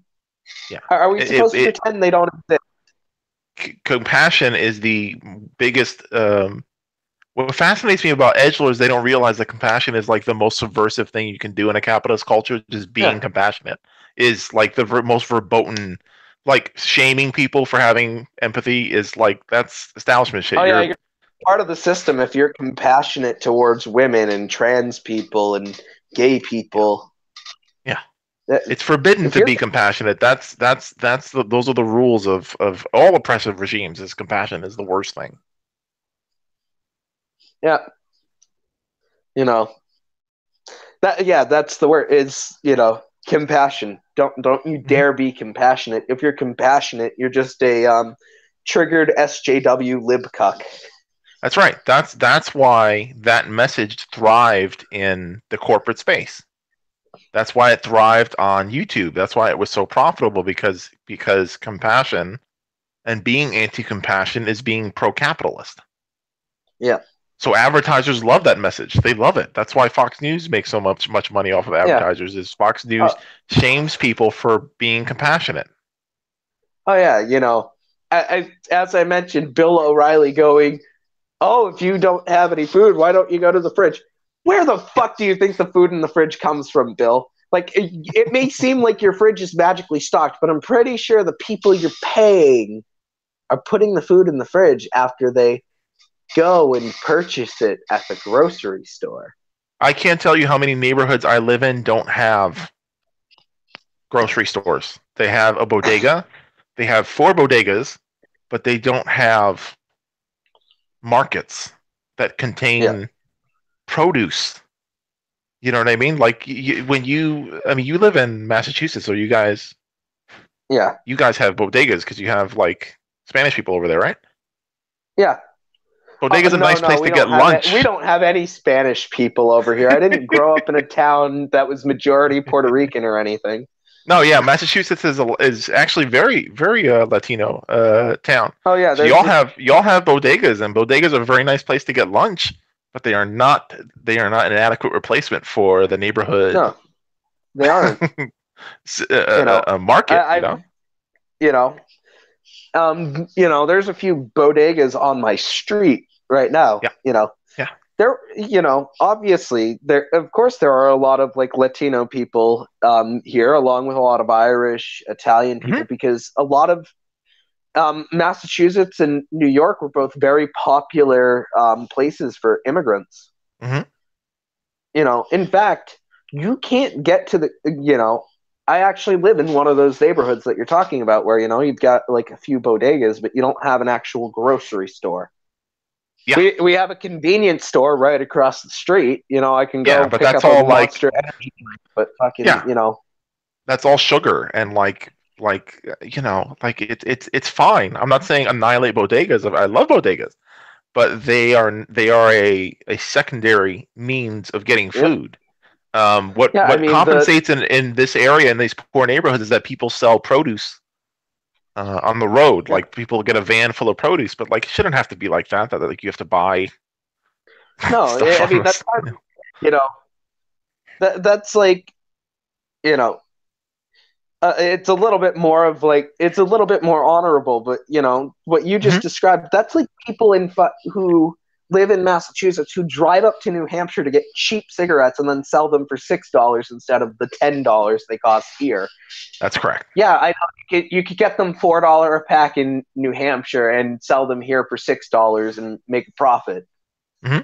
But someone who sells produce, it's like, yeah, I have a van, so I can buy a bunch of produce, and I can sell it to people so that people can make their Yeah. food, because not everybody can go. Like, I live in a neighborhood that if you do not have a car, you're not getting to the grocery store unless you pay a cab. Yep. And that's not cheap. Yeah, And people no, end up opting for um oh well, I'll have a donut for breakfast and then a donut for there's a lot of evidence, scientific evidence that there's a bacteria feedback loop that perpetuates obesity and the if you eat, your body gets used to eating certain stuff. It physically demands it, where you literally can't even enjoy the taste of any sort of healthier food. So if yeah, ding dongs are all you have for breakfast, it becomes a self perpetuating cycle. And I know in my city we have a really big problem in poor communities with diabetes and high blood pressure, and it's just based on what people have access to. yeah. It, that's really like the obesity itself isn't the problem, but the No, problem itself. it's what caused it, and it's what you were eating that got you there. That kind of ended up, because you got that way from crap You can be food. skinny and get type 2 diabetes. I mean, Yeah, from eating fucking, sugar. I work at a warehouse where, Hmm. because the only all the drinks in the vending machines have fucking tons of sugar in them. Yeah, So yeah. So at lunch they go like, okay, well, I need something to drink with my sandwich, and they go and they get a soda. It's like, yeah, what else are they gonna do? high sugar is not always high calorie. That's accurate. Yeah. And a lot of Oh people yeah. who end up, it's just insulin resistance. The only threshold is insulin resistance, whether you weigh 100 pounds or 300 pounds. Oh If yeah. you're insulin resistant, you're going to get diabetes. There are so many guys who work at the warehouse that I work at who, they're like Mm-hmm. very skinny and they look like they're in shape, but they have like type 2 diabetes. And hypertension. Hypertension can be Yeah. caused by all kinds of. Hypertension can be, high sodium. Hypertension can be Yeah. from smoking. I bring in my own water there and, it Mm-hmm. gets warm by the end of the day, but, that's what I drink throughout the day. Yeah. Although I'll admit that I've had to like dip into Monster Energy more than once when my coffee runs out and I start getting a headache because I haven't gotten enough caffeine for the day. I never transcended into energy drinks, but I am caffeine dependent because I do work at night and I do drink a 20-ounce cup of coffee Well, yeah, before I I start mean, my I work. job. And you're not supposed to really drink more than 8 ounces of coffee a day or something like that, right? Um, well, it's actually not like unsafe to drink 2 cups of coffee a day. Mm-hmm. Um, 2 cups of coffee a day is supposed to be like the limit, but people will have 2 cups of coffee twice Yeah. a day, pretty Yeah. often. I got a buddy who Although what drinks. most although what most people think of as a cup of coffee is actually 2 cups of coffee. That's what I was gonna say. I have a buddy who drinks 20 ounces of coffee, but his coffee is a brew by 7-Eleven called Big Energy that has taurine and all that stuff, all those stimulants they put in Red Bull, It's but in a literally an cup of energy coffee. drink, but Uh-huh. in coffee. In coffee. And my friend has high blood pressure, and I'm like, dude, playing with fire, man. If you have to Yeah. make energy coffee, you're in big trouble. Like that's caffeine resistance gone wild. Oh And yeah, like, I've drank Red Bull, and Red Bull I see why people are addicted to it. It's a great high. oh yeah. Oh yeah, fucking it's like meth. You're wired. Yeah, I mean, it might as well be drugs. It's that good. that's really what it is for me with like my caffeine dependence is that it doesn't Yeah, even give me energy, it just wires me. Like yeah, I'm lazy as all hell, but I'm yeah. wired, Mm-hmm. That's accurate. you So know. I mean, That's I what can appreciate it, but like I also see and I'm like saying it could. someone who, Yeah. I'm someone who grew up with Mm-hmm. I grew up being diagnosed ADD medication, which are all methamphetamines.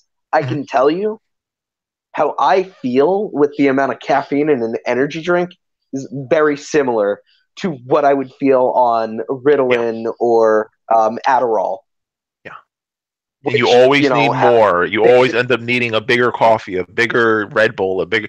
Have you seen how big they make Red Bulls now? They make it like a. It's like yeah, they're monster size now. They used to be these little skinny cylinders. Now they make like a double size version. yeah. I mean, I That means myself, yeah. I try to limit myself to a specific dosage so Mm-hmm. that I don't become more dependent. But, Mm-hmm. the reason I'm caffeine dependent is you mentioned that you work nights, which actually, funny enough for me, if I worked Yeah. nights, I would be much better off Yeah. and wouldn't need caffeine. But I wake up at like 4 o'clock in the morning, Mm-hmm. to get to work for 5 o'clock in the morning or like three Wow. thirty in the morning. So like I'm That not is a a more stressful schedule. I used to work 5 to 1 years ago, and I actually hate that more than I hate this by like a yeah mile. 5 in the morning to I, 1 in the afternoon. I work 5 to 3 in the afternoon. Yeah. That It's more exhausting to me to wake up in the middle of the night than to wake up like at. I actually feel more comfortable waking up at 11 o'clock at night than getting up at 5 or 3 in the morning. yeah. Well, I mean, before I had this job, I was up through the night. Mm-hmm. It was hard for me to get up in the day, Yeah, and it still is hard for me to get up early in the morning.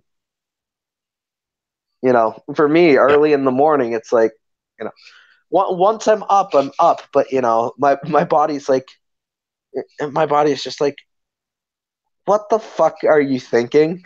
Like, You're still this is young not too. your My goodness, schedule. when you turn 35, oh my goodness, how much? I'm 37 now, and when I turn 15 35, years. yeah, when I turned 35, my body's capacity to stay awake got much worse. I became way more Oh dependent yeah. on stimulants. And I always like when my dad's 62, and my dad around his late 30s, early 40s became stimulant dependent. I didn't get it. I was like, oh, why does he need so? And then now that I'm 35 and like I'm drinking a 20-ounce coffee and smoking half a pack of cigarettes at work, it's like, oh, I get it. It's that you're tired all the time. Yeah, I mean, I don't, or, but I mean, I don't, I never started up the cigarette habit. Anytime I'm Mm-hmm. near someone who smokes cigarettes, it like makes me like physically sick. Yeah, don't don't. Um, It's not worth it. It's it, not worth it. it It really really isn't. isn't. No. Weed, I like that. It relaxes me. Yeah. It calms me down, Yeah. especially if I'm wired on caffeine. But yeah, Jesus, I've been smoking for 37, 22 yeah, years. It's a long time. yeah. And I've I've quit. been, I've quit for a couple of years at a time, but man, it always comes back to bite me in the ass. yeah. I If used to, they made weed legal, I would be so much happier. yeah. I used to just drink coffee whenever I felt like it because I liked the taste of a black coffee. Hmm. You know, now it's just like, okay, I need to have coffee in the morning. There's no way I'm going into work without coffee. Hmm. Yeah, And then it becomes I need to make cyclical. sure that I have enough caffeine throughout the day. It's Hmm. not even like, I don't even at that point need it to stay awake. I need it just so that I don't get a headache. Withdrawal. Yeah, Yeah. withdrawal is a very real byproduct of it. And again, Yeah. it By the time I got especially used by the time I got used to actually being awake at the times that I'm awake at, yeah. I then ran into the opposite problem that now or I ran into a different problem where now it's like, you know, I may need it to wake up initially in the morning, but I also need it just so that I don't get a headache during the day. Mhm. Yeah. You know, And then there's the byproduct of like then you can't sleep because you've taken too much caffeine. And then capital it comes back to capitalism again, which is like we're going to monetize your bowel movements, we're going to monetize your sleeping. You buy something from we're us to wake up. You buy from can't. something to sleep. Yeah, we're gonna make it so that you can't shit, Hmm. and we're gonna sell you something that'll make it so you can't shit, and then we'll Hmm. sell something that'll make it so you can shit, Yeah. so that you can keep eating the thing that makes Yeah. it so you can't shit. That's right. Yeah. You know, It's and it's all the it's all same thing. monetized. It's the same thing with caffeine. We're gonna sell you something Hmm. so that you can stay awake, but we're gonna do it so that you can't sleep. That's right. And then we're gonna sell you something to help you sleep, so Yeah. that you can keep drinking the thing that may so that you can't sleep. Yeah. And I mean, There was one point where I was on antidepressants, sedatives, caffeine, nicotine, and alcohol all week long, every week. And it was just, I was like looking, I'm like, how many things? It doesn't seem like I'm doing anything naturally anymore. It's just everything is the time and pop your pill or drink your dose or like just yeah. Oh, I feel like that. The thing too is that I like when I was in high school, I yeah. could go on 2 hours of sleep and be like, I'm gonna be tired, but I can do the work. Hmm. This job I can't do the work if I'm exhausted because it's lifting heavy boxes and like stacking them onto pallets so that they fit right and don't fucking fall over. And then Hmm. wrapping them in plastic. And it requires so much attention. And I mean, so there's a mental acuity that's required there. But even then, if you don't sleep, do you know how hard it is to pick shit up and carry it? That's right.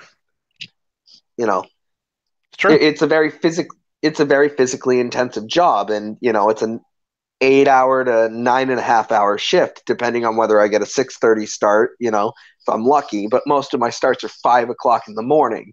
Do you pay for your breaks or? Uh, so we get paid for our breaks, but not Mhm. for our lunch. So, Oh, I'm there 10 hours a day or eight yeah, and a half hours a day, yeah. but I don't get paid for the 30-minute lunch that I punch out and punch back in. Wow, that's rough. But we had to negotiate that on my job too. I've been in a labor union for 11 or 12 years, but it being in a labor union shows you how much you really have to negotiate for. Like you have to negotiate for 30-minute break, hour break, 15-minute break. That's the idea of the IW, or well, I mean, the IWW isn't, or the idea isn't to negotiate, but the idea is that workers need to leverage their collective power Yeah, if they're going to make their workplaces better. yeah.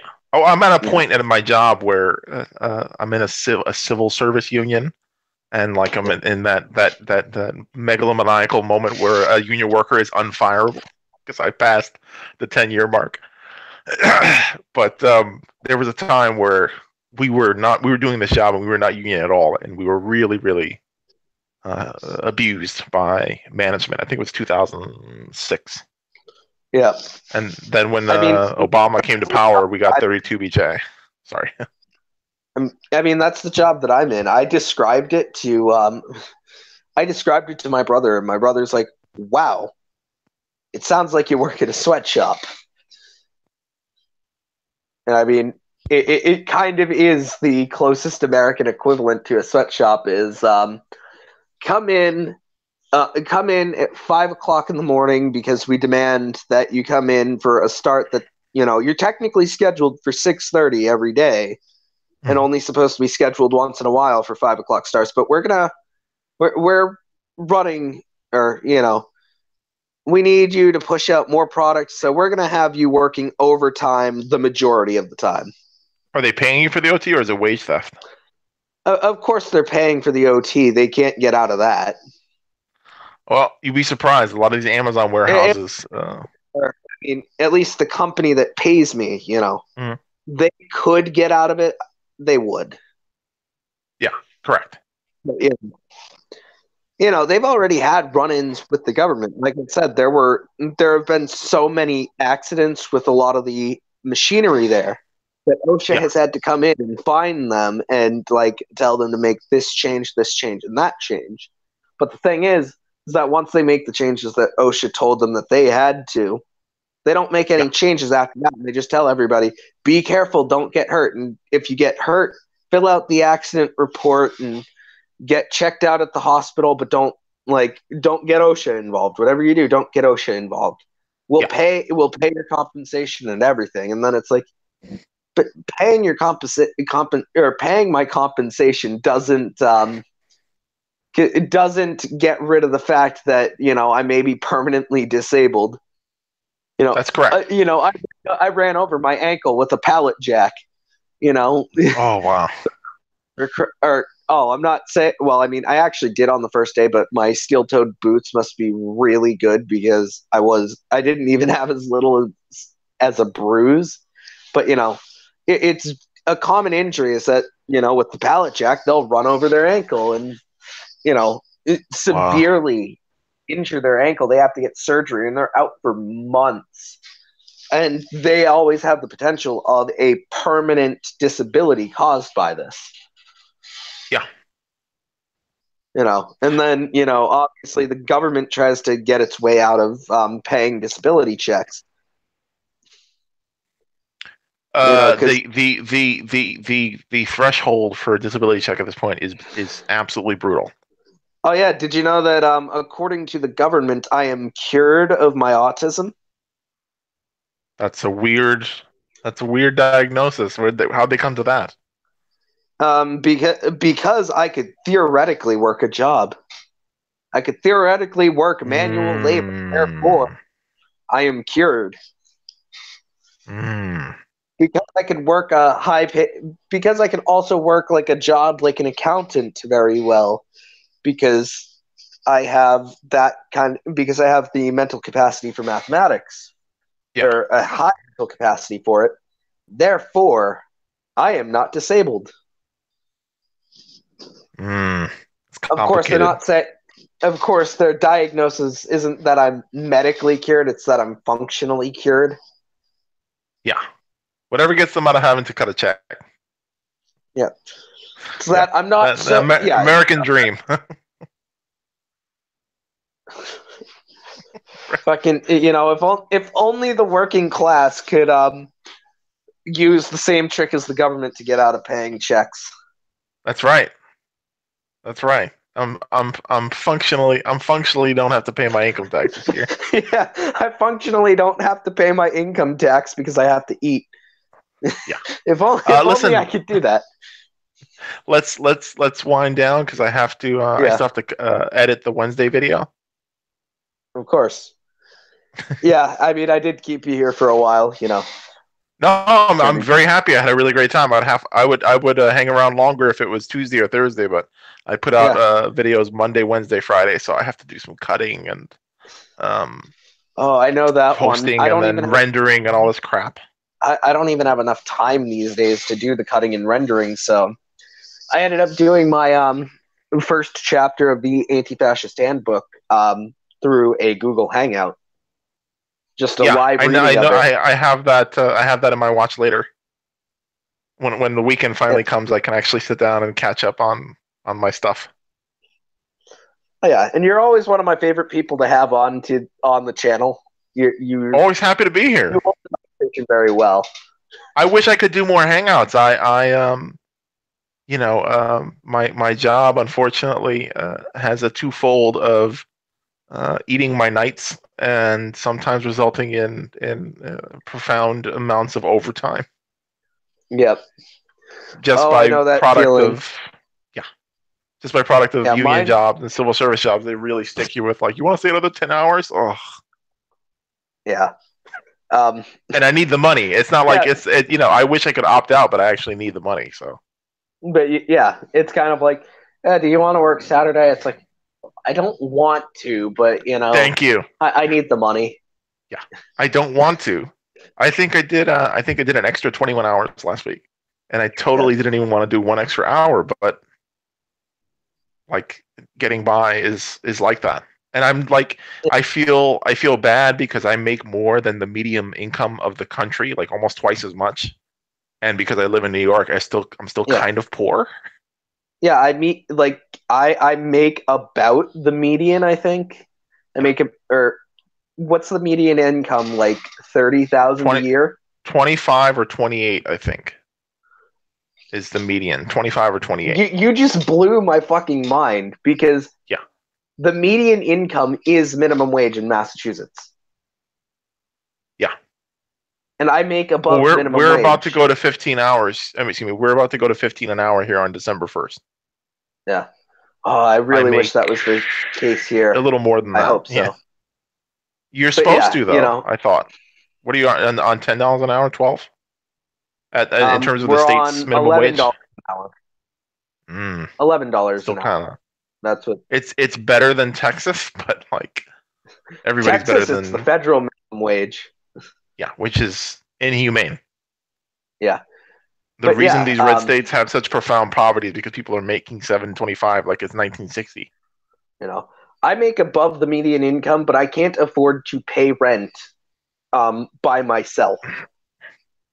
Yeah, I have a roommate too. I used to have my own apartment and the rent went up to like 1350. And I was like, I can't Yeah. afford this anymore. And I moved in with a roommate because like it's not even that easy. Even with a roommate, I still pay like $700. Oh yeah. I pay like $500 with two roommates.